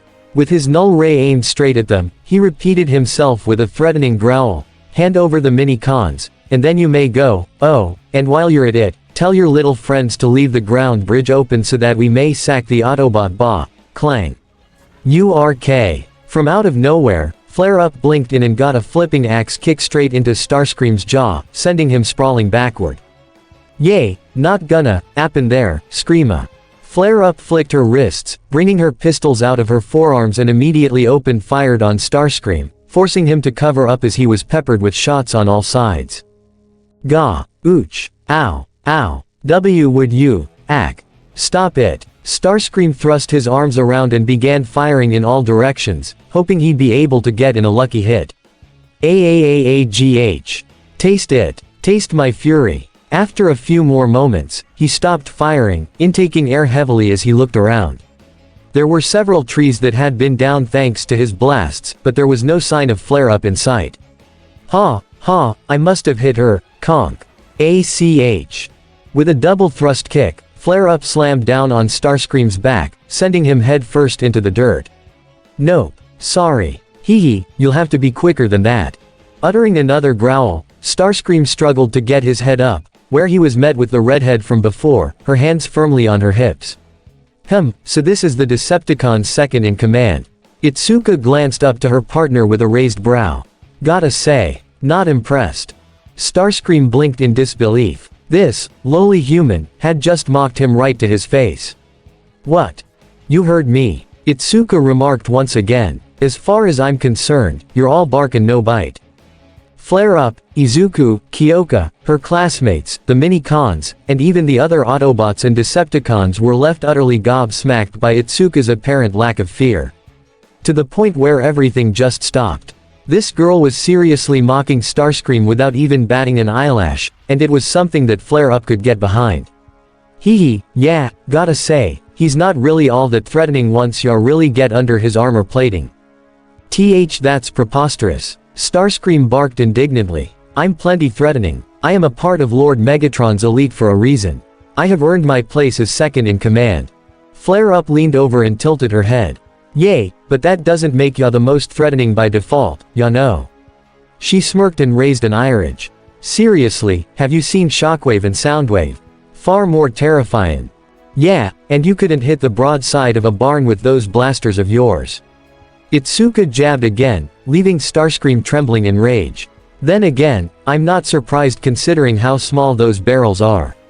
Little did either of them know, that on Starscream's feet, his thrusters were beginning to ignite, along with the ones on his back. Might wanna consider an upgrade, Screamer. Maybe some missiles. A couple flip-out swords, maybe. Ooh.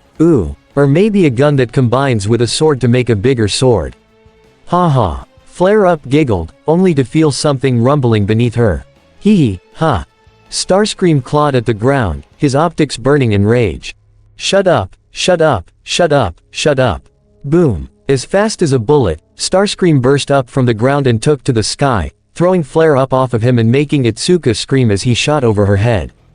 He spun around in midair and glared down at the redhead and the speedy scout. You want me to show you something truly terrifying? His gaze then shifted back to the other 1B students, as well as the mini-cons before blasting himself straight for them. Then prepare to say farewell to your friends. I'm taking those mini-cons. Freaking finally. Swift cheered. Get him, Starscream. No. Jazz and Bumblebee went to intercept Starscream, but by the time they were halfway there, he was already closing in. Go, kids. Get out of there. But Tetsu, Abara and Setsuna were all left petrified, unable to move a muscle as the Seeker closed in on them with his arm outstretched. They didn't even register that Flare-Up was already on her way, but she had gotten a late start since she had been taken off guard. The only thing that stood between Starscream and the three kids were the mini-cons. And, as the Decepticon went in for the kill, a flash of light suddenly erupted from the minis, throwing up a large force field around the six of them and making Starscream crash and burn. Ow! The Seeker blinked in shock. What? How in the— But then, Starscream gasped when he saw the mini-con's optics all glowing an intense blue, glaring straight into his spark. We won't let you hurt them. They spoke in unison, leaving everyone baffled. High wire. Setsuna reached out. Guys, what's going on? Without warning, all three mini-cons suddenly leapt into the air, and then something amazing happened. Sir Shock jumped up onto Grinder's shoulders and brought her arms together over her chest, linking them together, which then led to her whole torso splitting in half and extending downward as the two flipped upside down. With her body now forming a pair of legs and a pelvis, Grinder's shoulder panels flipped over his face to make a groin guard as his arms rotated up and linked with the wings on his back, which were now facing downward as he connected to Sir Shock at the pelvis. From there, Grinder's own pelvis then split in half and rotated toward the sides, his legs now forming a pair of arms as new hands popped out of his feet. Finally, High Wire transformed into bike mode, only for his suspension to rotate upward instead of down. He connected between Grinder's leg arms, the tires of his bike mode propped up on the shoulders of what was becoming an entirely new robot. That status was solidified when the handlebars and headlight of High Wire's bike mode transformed into a brand new head, one that was somewhat squat and had a rounded, blue helm with a silver stripe across the forehead. The visor of this new robot glowed a bright blue as it sprang into action and leapt through the force field, punching Starscream straight in the face with all its might and sending him careening onto his aft. What the scrap? How did they do that? Everyone else were also left completely stunned by the action, especially the humans. Even Izuku and Kyoko were left almost speechless. They had never seen any Transformer do that before. Did they just combine? Kyoko whispered. Pretty sure, yeah. Izuku rubbed his eyes to make sure they weren't playing tricks on him. I honestly shouldn't be surprised by what Cybertronians can do anymore, but somehow they just keep one-upping themselves. Meanwhile, Setsuna was at a complete loss for words, as were Tetsu and Abara. They had just seen their three new buddies not only create a large force field to protect them, but also combine into a singular being. The bot was about 8 feet tall, so now it towered over all three of them. But, the moment they saw its smile, they knew that it still had to be their friends in there. High wire. Setsuna muttered. Grinder. Tetsu stared at the combiner's torso, while Abara focused on the legs. Sir Shock. The combiner approached them, and it gave them a nod. Don't worry. We're still here. Safeguard is with you. Safeguard. The trio smiled, feeling much more secure at the sound of the combiner's name. Come on, let's get you all out of here. Just then, Safeguard scooped the three up into its arms, making them gasp as it carted them off toward the ground bridge. Its optics locked onto Izuku and Kyoka and it shouted, "Coming through.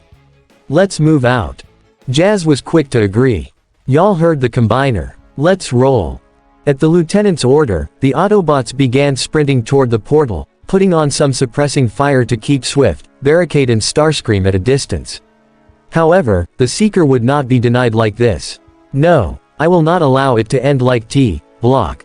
Within a single instant, Flare-Up came up and over Starscream's head, slamming a foot down on his face before pushing off of him and toward the portal, with Itsuka securely in her arms. They were the last ones to arrive at the ground bridge, and subsequently got in the last words, "Peace out, fail scream." Itsuka flashed the peace sign. "Don't forget to write," Flare added cheekily before both of them ducked out, leaving the Decepticons stewing in their own frustrations. There was a long, very tense silence, before Barricade tried to break the ice. "Well, that could have gone bet." "Yeah." Starscream roared to the heavens and shot blindly up into the sky, letting loose all of his rage in one single instant. By the time he was done shouting, he was breathing hard and heavy, his jets threatening to lift him off into the sky. "Ya done?" Swift asked. "I swear, Swift, one of these days, the Autobots are going to slip up." Starscream raised a finger into the air, placing a hand over his chest. "And when that day comes, it will be I who will have the last, splat." Starscream promptly stopped, when a very charred avian creature fell right on his head, its remains leaking down over his helm. His right optic twitched, his body trembling as his fury threatened to overflow once again. "I want to go home now. You, come on, come on, come on." May was pacing back and forth on the ground bridge platform, unable to stay still as the portal was kept open. This was a risky plan, but a risk that they had to take when the Decepticon signals popped up on their sensors. The Autobots would go in and quickly engage with the Decepticons. And, while they were distracted, Flare-Up would zip in, grab the minis, and then bounce back out. A simple, quick plan. It had been 10 minutes. May ruffled her hair in frustration. "Grah, how is it that no one's come through yet? Not even a con. What is going on over there?" Red Alert, who was manning the controls, sympathized with her frustrations. "Don't worry, I understand. But we must trust that the team will, huh?" Right at that moment, Izuku and Kyoka appeared in the vortex, running through back into the base, much to Red and May's relief. "There you are. Guys, what happened over there?" May stepped right in front of them, squirming in apprehension. "Did Flare-Up get the mini-cons? Why did everything take so long? We were worried." Whoa, calm down, Hatsume." Izuku urged with a smile. "Everything's alright."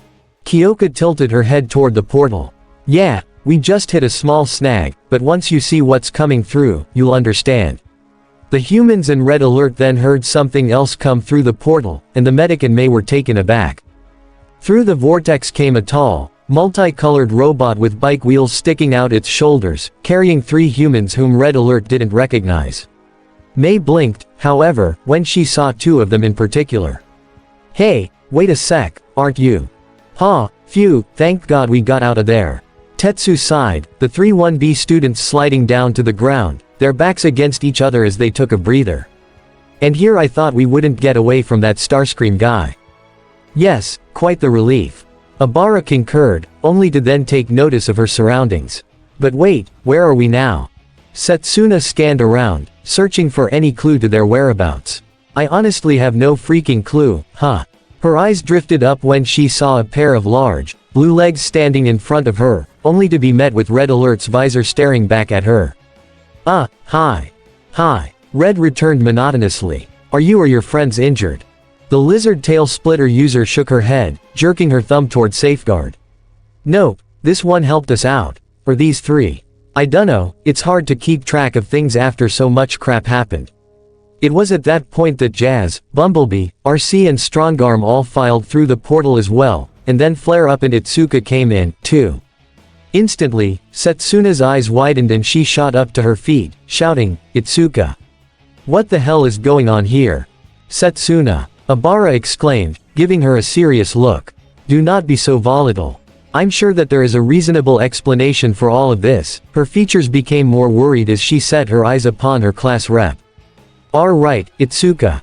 The redhead's smile was sympathetic as she was lowered to the floor, where she went up to meet with her friends. Honestly, guys, I'm just as new to this as all of you. She jerked her thumb up to Flare Up, who waved back cheerily. I got sucked into this whole thing just a couple hours before you guys, so we all just hopped in the same boat. Okay, so where exactly are we? Tetsu asked. And what's going on? I mean, the mini-cons gave us the basics on the whole interplanetary war thing, but it still feels like we're missing some details. Red Alert nodded in understanding. I see. You're currently inside of Autobot Outpost Omega-1.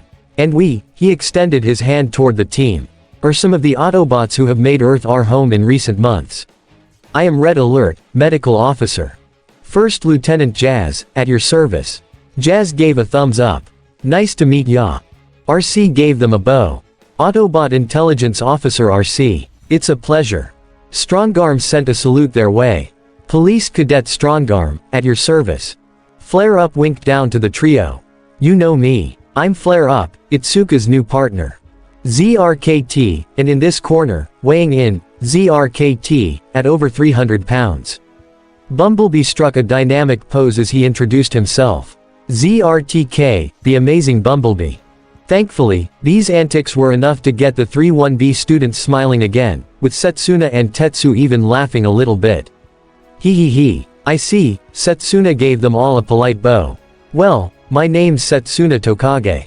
Though you probably already know that since we met yesterday. I am Abara Shiozaki. The Vine user also bowed. I must say, never would I have imagined that I would encounter beings such as yourselves on God's green earth, but it's truly a great pleasure to meet you. And thank you so much for saving us.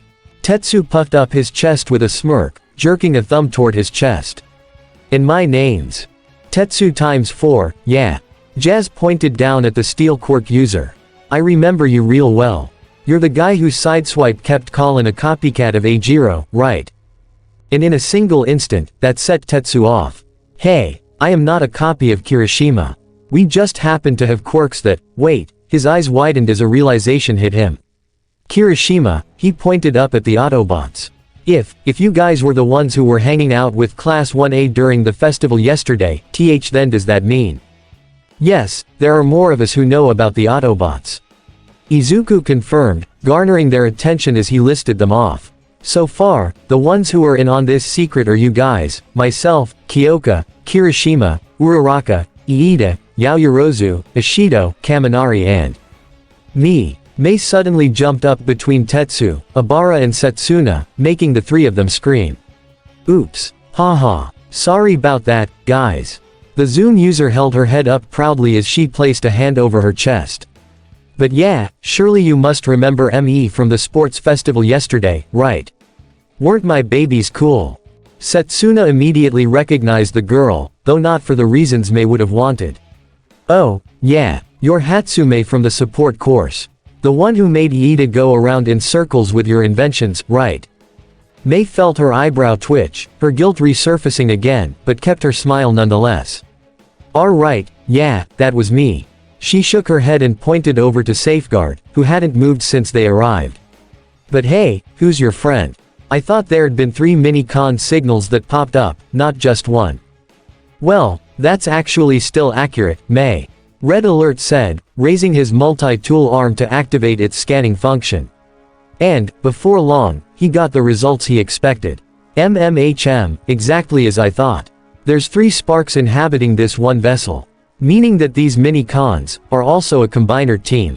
Instantly, Mei's eyes were sparkling in wonderment. A combiner. Mini-cons can combine into bigger robots. Not just mini-cons. Safeguard finally spoke, wherein the group could hear 3 individual voices speaking all at once. Many Cybertronians are capable of uniting into one being. Granted, it is a much rarer phenomenon nowadays. He raised his hand up to his chest. For example, we, the being you see before you, are collectively known as Safeguard. But individually. WHRRTSCHZZTSCHZZTSCHZZCHK.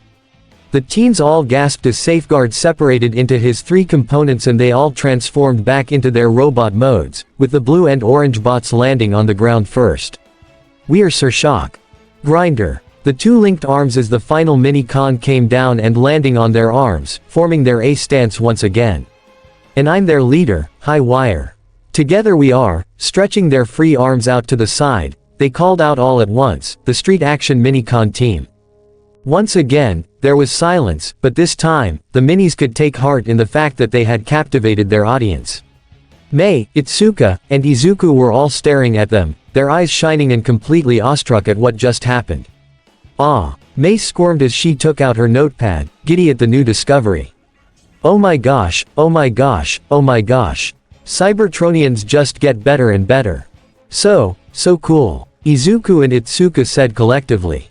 While Kyoko was also impressed, she, along with the other 3, couldn't help but smile awkwardly at the mini-con's antics.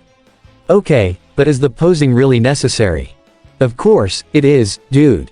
Grinder insisted. We do it all the time. Sir Shock raised her head proudly. We've made sure to practice extensively. High Wire jumped down and went straight to Setsuna, using his clip-shaped hands to grab hers. But that doesn't matter now. I'm just glad that we were able to keep you guys safe. Sir Shock went over and reached for Abara's hands as well. Indeed, you aren't hurt, are you, Miss Abara? Abara gave a small laugh and reached up, giving Sir Shock an assuring pat on the head. Haha, no, of course we aren't. Thanks to you, we managed to avoid a rather gruesome fate at the hands of that wretched Starscream. We're seriously in your debt, you guys. Setsuna agreed, giving High Wire a hug. Thanks a ton. Yeah, won't lie, I had my doubts about you guys at first. Tetsu raised a fist to Grinder, giving him a toothy grin. But you guys are A-okay. Was hoppin', you'd say that, bro. Grinder returned the fist bump. Glad we're on the same page. Itsuka couldn't help but smile at the sight of her classmates getting along with their new friends, for as incredibly surreal as the whole situation was. Who would have thought, in the span of a single day, all of this would happen? Her eyes went up to flare up, nodding to the scout with a light chuckle. Hee, who would have thought, huh? Guess we're not the only ones making new friends today. Nope, guess not. Flare up beamed back in return. But, just as quickly, she reached up and scratched her face sheepishly. Although, to be honest, still not sure how the others are gonna take this when they get back from their mission. Oh yeah, that's right, Itsuka raised a brow to red alert. Any word on how that's going, by the way? The medic shook his head. No, not a thing, which is a bit concerning. Red alert turned toward the main control hub, intent on contacting the away team. Let's see, Bulkhead, this is Red alert, can you? Not now, Red. Bulkhead bellowed back, causing everyone to flinch along with the sound of a massive explosion. On the other end of the call, Bulkhead, Sideswipe and Sunstreaker were taking shelter behind a large stone outcropping, using it as a pseudo-bunker to shield themselves from Blastwave's onslaught. Gah, kinda tied up in scrap here. The wrecker said before shooting several cannon blasts at his rival. All the same, however, the Decepticon artillery specialist kept trudging forward, with his Vehicons flanking him on all sides. Blastwave's got me, Sides and Sunny pinned down and Windblade and Springer are dealing with Seekers. What about Optimus? And the children? He took them to get the relic. Sideswipe replied, firing his own shots against the Decepticon troops. And to get away from this fragging mess. Do you require backup? We've got plenty here despite the rather chaotic afternoon we've had.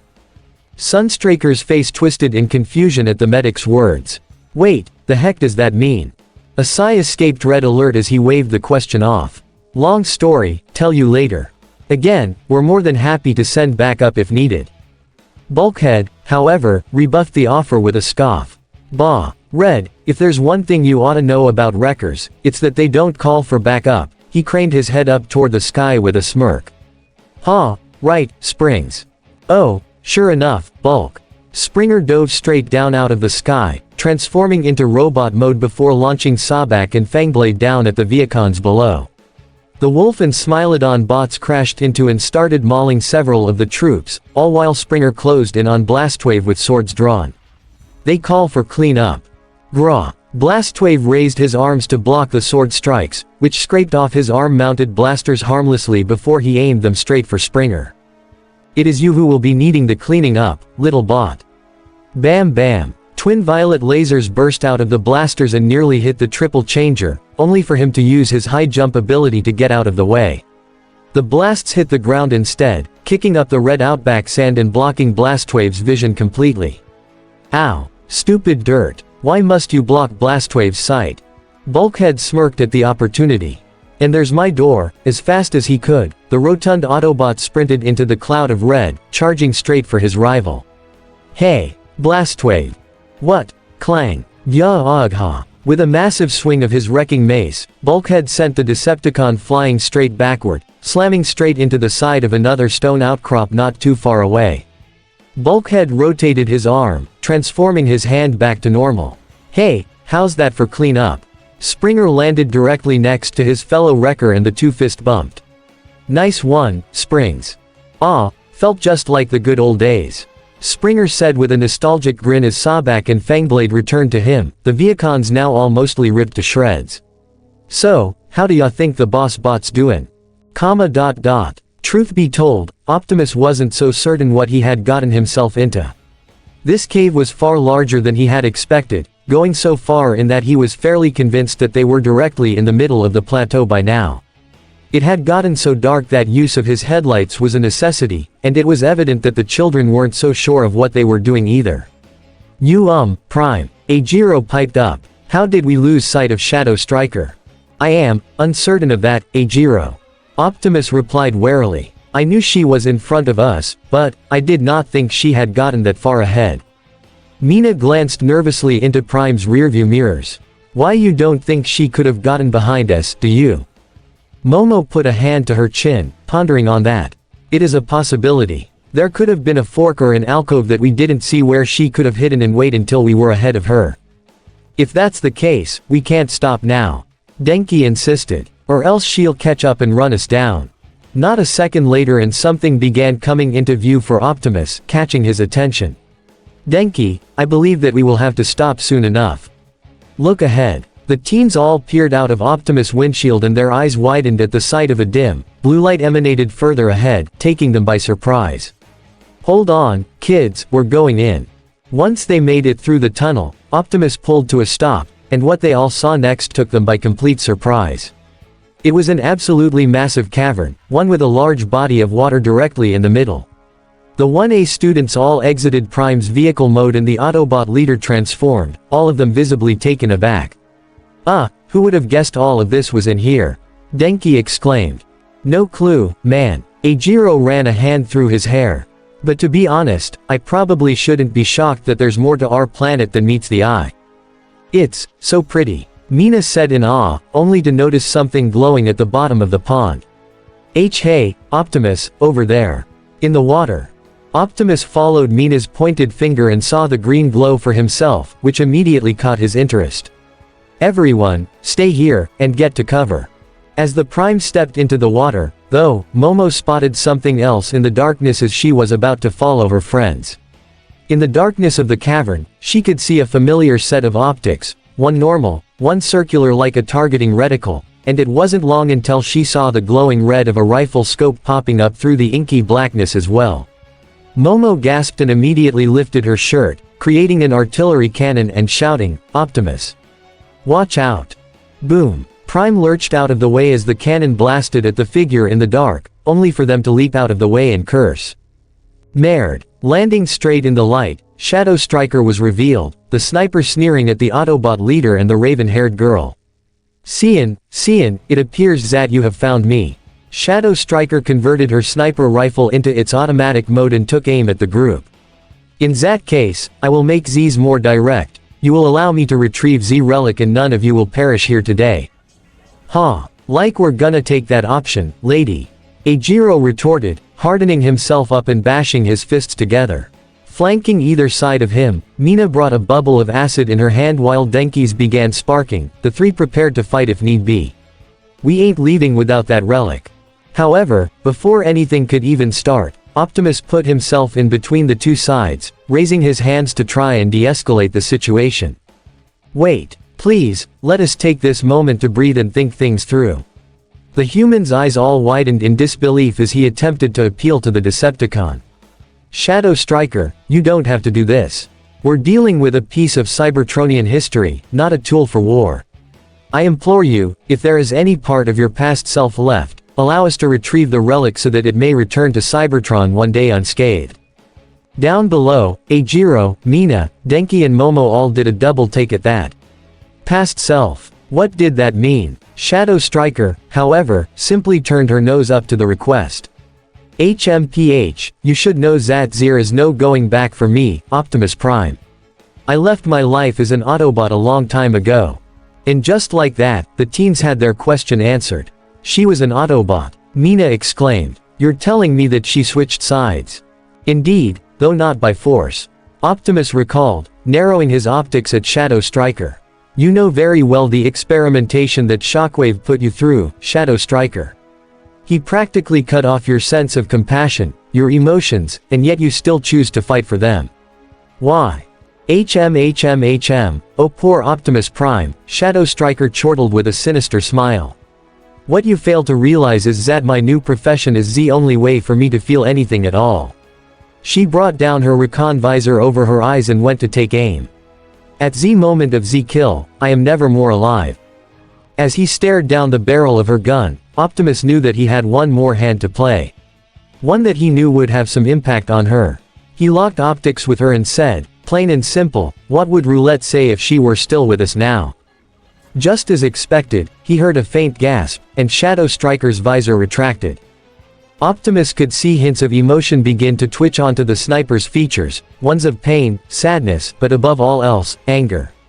Her lips pursed together in a sneer as she went for an unexpected move, putting away her rifle in favor of her energy machete.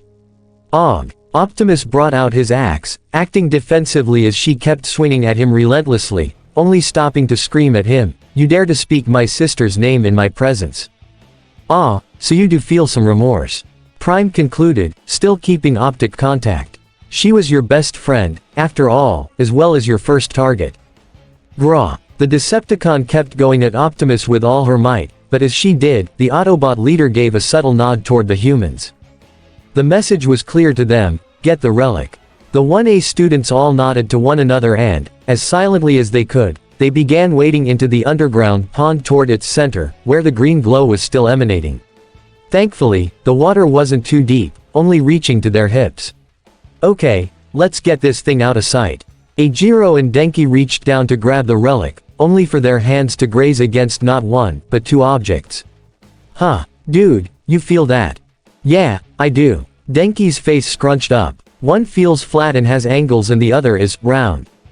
Yaomomo, let's grab the other one. Mina concluded, with the creation user following her lead. The two pairs took their positions and, on the count of 3, both hoisted up their assigned objects. And what they saw was rather surprising. The source of the green glow was a pentagon-shaped panel with a stylized M logo in the very middle, while the circular object was actually something that they had seen before, a Cybertronian holoviewer. Momo gasped at the realization. Wait, this relic, it comes with a message. Unfortunately, hoisting up the relic resulted in the green glow becoming even more intense, to the point where Shadow Striker noticed it out the corner of her optic. What? No. She grit her metal teeth in anger. Prime provoking her was just a distraction. She kick-flipped away from the Autobot, vaulting off his arm and sending him stumbling back so she could get to those meddlesome brats. Z relic. Give it to me. The teens collectively gasped and went to run from the con, but then something strange happened. The glow of the green panel suddenly began concentrating into its center and, much to their shock, a brilliant laser came bursting out and struck Shadow Striker right in the chest, sending her careening into the nearest wall with a scream of pain. The 4 teens were left staring in utter bafflement. What just happened? Mina asked. Honestly, no clue. Eijiro admitted, glancing at the panel as they got out of the water. But whatever this relic is, it packs a punch. That is no relic. Optimus said in awe as he stood up, approaching the teens in a brisk walk before kneeling down in front of them. That is, a mini-con stasis panel. His news served to get the teens excited, with Mina bursting out into an ecstatic smile. So you mean there's a new little friend sleeping in here? Ah, so awesome. But, wait, Momo raised a brow. Didn't the relics get sent to Earth after the Ark crashed? If that's the case, then why did the coordinates bring us to it? Optimus reached down, plucking the Holoviewer up from the girl's hands. I assume that's where this comes in. He pressed the center of the device and was immediately greeted by the hologram of a Cybertronian, though it wasn't Alpha Trion, as he had expected.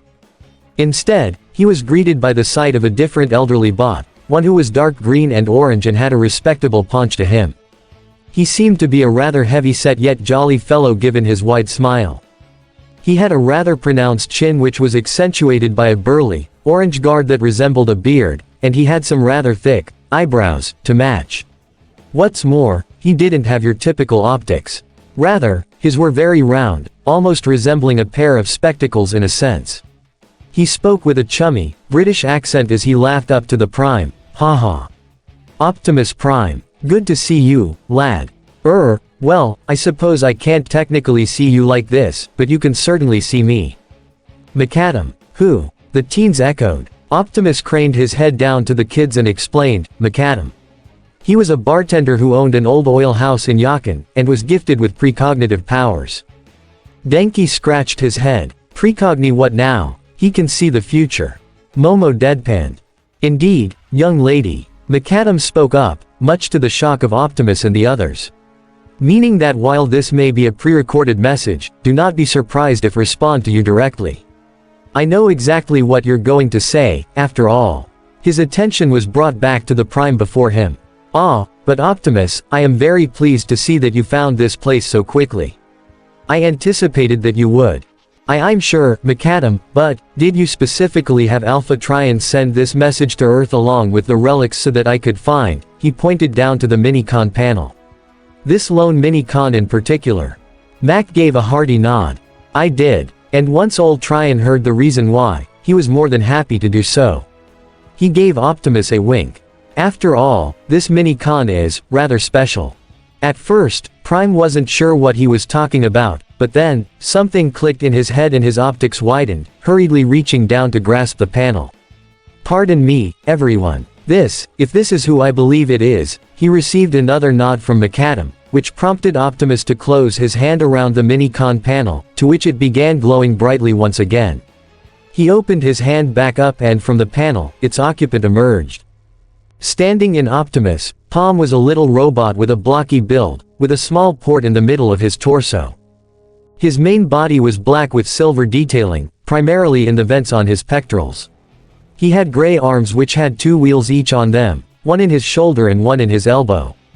His back panel and lower legs were all completely blue, with another wheel on the back of each leg.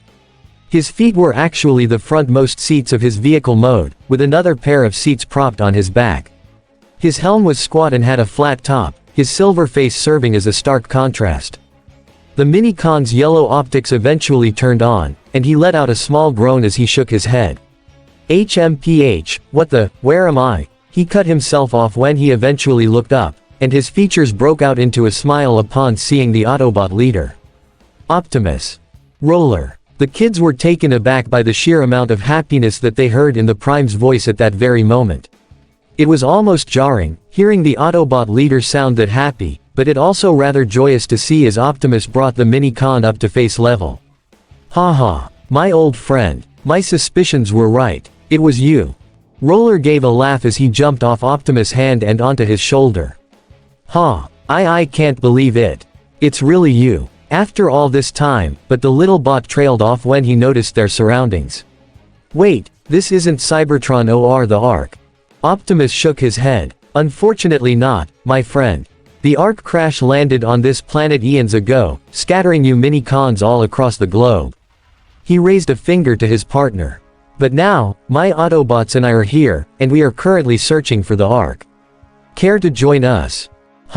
Like you've gotta ask. Roller placed his hands on his hips proudly. I'd be glad to help, Optimus.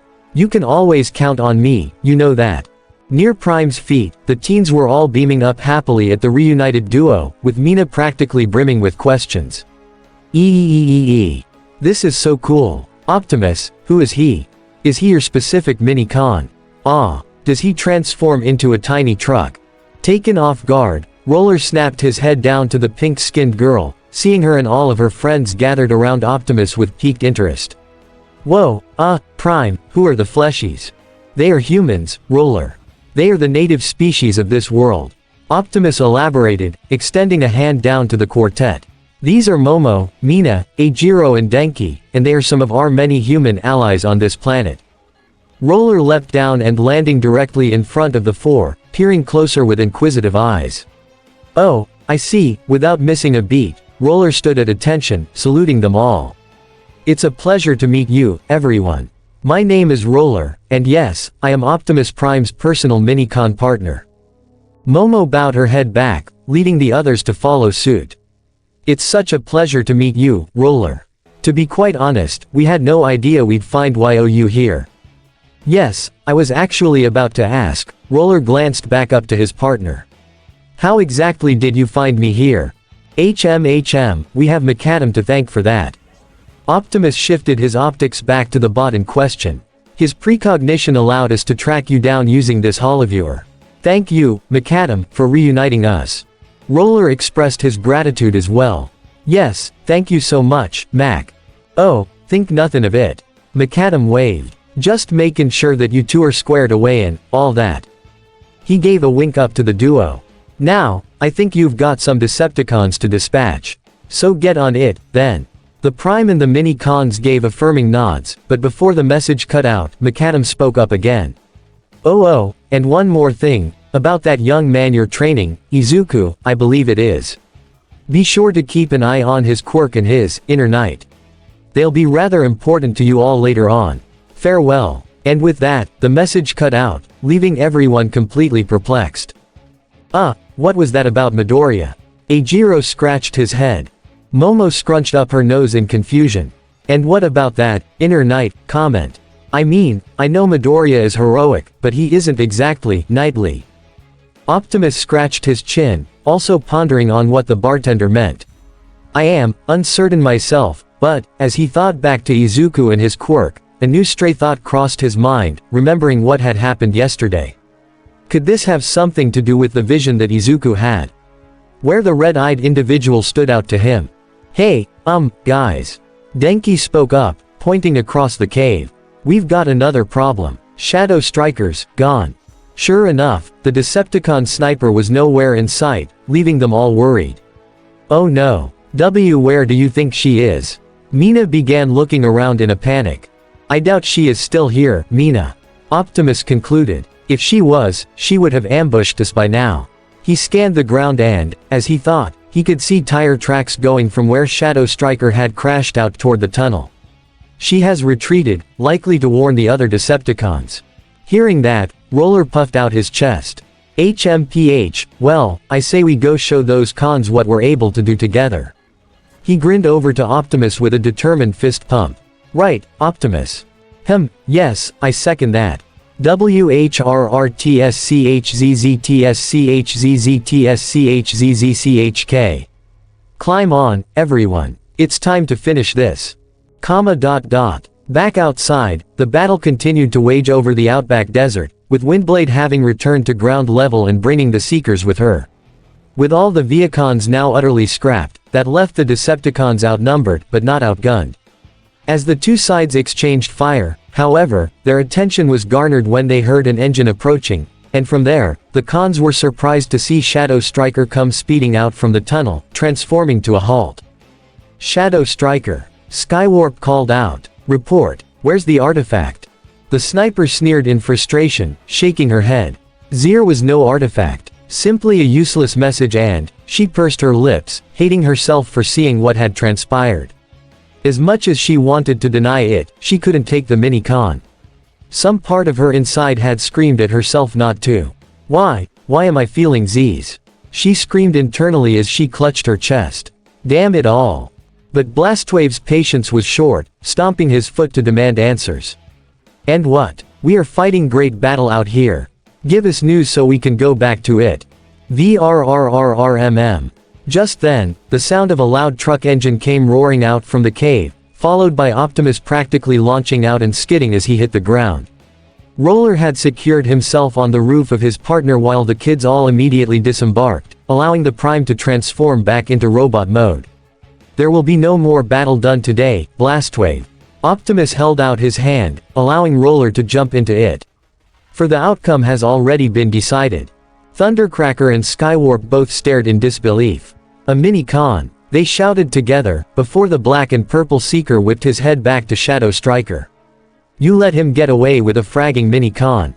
Bulkhead, Sideswipe, Sunstreaker and Windblade were all taken aback by the mini-con's presence, though, while Springer was left pleasantly surprised. Huh, well what you know. Now we've got another little guy on our side. Nice job, Prime. It was then that he noticed just how shocked the rest of his teammates were, leading him to ask, guys. You doing alright? Springer, do you seriously not know who that mini-con is? Sideswipe asked in turn. No, not really. Springer gave a shrug. Should I know the little guy? Sunstreaker pointed to the little guy in question. That's Roller, dude. He's Optimus' longtime partner mini-con. Oh ho, you're in for a freaking treat with this one. If anything, this only confused Springer more. Still no clue what you're talking about here, guys. Bulk, please elaborate. The fellow wrecker only gave a laugh as he pat Springer on the shoulder. Ahaha, Springs, let me ask ya something, ever wonder how the Battle of Maximus Station ended the way it did? Bulkhead saw Springer's optics widen a little, but tilted his head curiously. When the incoming platoon of cons were all taken out in a single blast, well, that was Prime and Roller's doing. Translation, Windblade winked as she saw Springer's jaw drop. You're about to see some serious scrap. Back over by Optimus, he set his sights down on Roller, giving him a single nod. Well, old friend, what do you say? Are you up for a little demonstration? Oh, you know it. Roller gave a thumbs up. Let's show him what we do best, Prime. Optimus nodded before craning his head down toward the children. Everyone, I highly advise you stay away. This is going to get very intense. Without a word of argument, Mina, Momo, Eijiro and Denki all made haste away from the Autobot leader, hiding behind a boulder while keeping their eyes on the battle. From there, Optimus and Roller's optics both began glowing with powerful light, before both of them leapt up into the air. Optimus Prime. Roller. Powerlink. Roller brought his arms in, tucked his head away and folded his legs up, transforming into a small, six-wheeled, blue buggy that went flying in midair straight around Optimus. Small bolts of electricity then came jolting out from underneath the mini-con and he connected firmly onto the Autobot leader's back end. From there, something astounding happened. A pair of panels sprung out from each side of Prime's back and swung straight over his shoulders, revealing a pair of large, red laser cannons with cylindrical, black barrels that extended outward toward the enemy Decepticons. The hiding teens were all left astonished to say the least. What the, Eijiro stammered. Holy shit, Mina cried out joyously. You've gotta be kidding me. The Decepticons, however, were less than thrilled. Oh no, Blastwave muttered. This is not good. No, it is not, for you, at least. Optimus affirmed, his optics having changed to yellow with the link up. With both weapons fully charged and ready to go, Prime reared himself back and then lurched forward, shouting, Prime cannons, fire. BWWOOOOOOOOOM. A pair of massive, red lasers came bursting out of the cannons all at once, creating twin trenches in the ground as they made their way toward the Decepticons. Flatline. Flatline. Thundercracker and his mini-cons all transformed, fleeing as fast as possible. Open a ground bridge now. Thankfully, the medic seemed to be listening as a portal opened up, allowing himself, the small jets, and Shadow Striker to mount a retreat. Skywarp was about to leave as well, until he saw Blastwave standing his ground, preparing his own twin cannons to fire back. Blastwave, you idiot. Get here now before you, kabomb. He could only watch as Blastwave fired his cannons at full blast, the lasers momentarily colliding in the middle, before the weapons specialists were ultimately overtaken by Optimus. Oh, this is bad, quadruple Aaga. The ground exploded in front of Blastwave as the prime cannons hit their mark, sending him flying back into the ground bridge portal with several newly opened wounds. Skywarp had to duck to avoid the larger con, before looking back to see the dust settling, and Prime standing victorious with his cannons still aimed right at him. Their optics met briefly, before Skywarp pointed a shaky finger at the Autobot leader. "This isn't over, Prime. Not by a long shot." With that, Skywarp jumped into the ground bridge, the portal disappearing soon after. Optimus' shoulders sagged as he sighed heavily, while the Autobots and humans gathered toward him and Roller detached from his back. The Prime cannons retracted back into him automatically as Roller landed on his shoulder, to which he gave a grateful nod. "Thank you, Roller. An excellent job as always. Happy to be of service again, sir."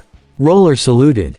"Optimus!" Denki exclaimed, the teens all visibly giddy after witnessing the feat of power. "What in the hell was all that? You just shot Blastwave almost into oblivion." Eijiro laughed. "Haha, that was insane." Momo pointed up to Roller in amazement. Was that all from just you and Roller linking up like that?" Roller looked down and gave her a thumbs up. "You know it, Miss Momo. Impressive, right?" Mina was still trying to wrap her head around this, pointing up to Springer's shoulders. But how come Springer can't do anything like that when he's got too many cons? Ya don't see him going around blasting cons with surprise pop-out cannons." Well, that's where some mini-cons differ, Mina." Springer laughed, patting his own minis assuredly. "Sawback and Fangblade here are deployer mini-cons, ones who are forged more for close-range combat." He extended a hand toward Roller. "Whereas this guy here is a power-linking mini-con, one who's practically overflowing with excessive power. And he can share that power with bigger bots by linking up with them." Windblade added. "In fact, these mini-cons are the most common type, and they're able to create weapons from our bodies that even we don't know we're capable of having." Mina's eyes were practically sparkling at this point. "Whoa," she whipped her head up to Bulkhead. "So Bulk, does that mean if you find a power-linking mini-con, you can get some awesome new weapons, too?" Bulkhead gave a shrug. "Maybe. Never linked up with one before." He set his optics onto Optimus and nudged his chin over toward the combat deck. "Hey, but I do know one thing. That new rig o' yours really scrapped those Viacons good, Optimus." "Yeah, though it actually kinda stopped doing stuff when you were in that cave," Sideswipe mentioned. Optimus hummed to himself when he heard that. I see, so the mental link between myself and the trailer has a distance limit. Either that or the cave walls block the signal. Yeah, but all in all, looks like Red and May really outdid themselves with this baby. Sunstreaker complimented. Indeed they have.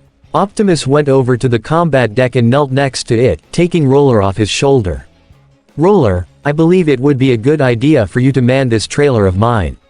I trust that having you at its helm will be quite beneficial, especially when I am indisposed or cannot be near the deck." The Prime smiled beneath his faceplate. "You think you can do that for me?" Once again, Roller gave a salute. "You've got it, Prime.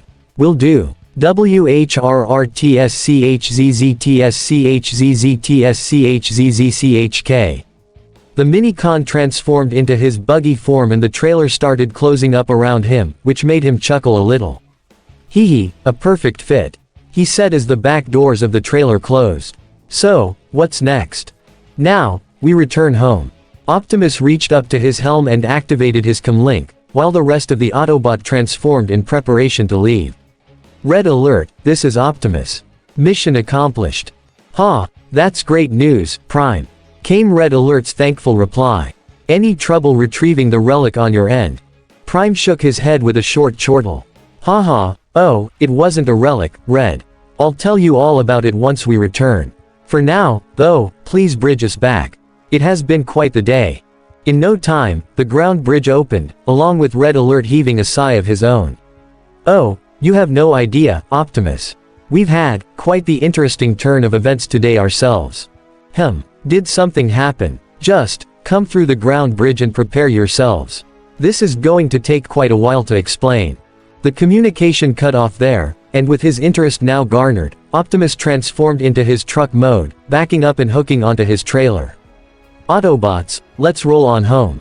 Following his lead, the Autobots filed in line with Optimus through the ground bridge, arriving inside the base in a matter of moments. Once they all pulled in, they transformed back, expecting to see their team gathered up to greet them. "Well, Red Alert, what exactly is this all about?" It was then that Prime saw, at the forefront of the group of Autobots were 8 new arrivals. 4 humans, all of whom he recognized as students from Class 1B. Standing with them were Izuku, Kyoka and Mei, the 3 of them seemingly supporting the other anxious teens. There were also a trio of mini-cons, who appeared familiar to Optimus, but he couldn't place exactly where he knew them from. And finally, one full-sized Autobot, and this one he definitely knew. Flare-Up smiled nervously as she gave Optimus a sheepish wave, while the other Autobots all stood awkwardly behind her. Hiya, Optimus Prime, sir. So, I can explain. Optimus, the other Autobots, along with Momo, Mina, Denki and Eijiro, all stared aghast at the new arrivals, the Prime lifting a hand up to his forehead. This was going to be complicated to explain. Primus, Aizawa is not going to like this. And it's the end of Season 2 Part 19 of this What If. I hope you guys like it. Don't forget to subscribe, leave a comment down below and subscribe to the channel.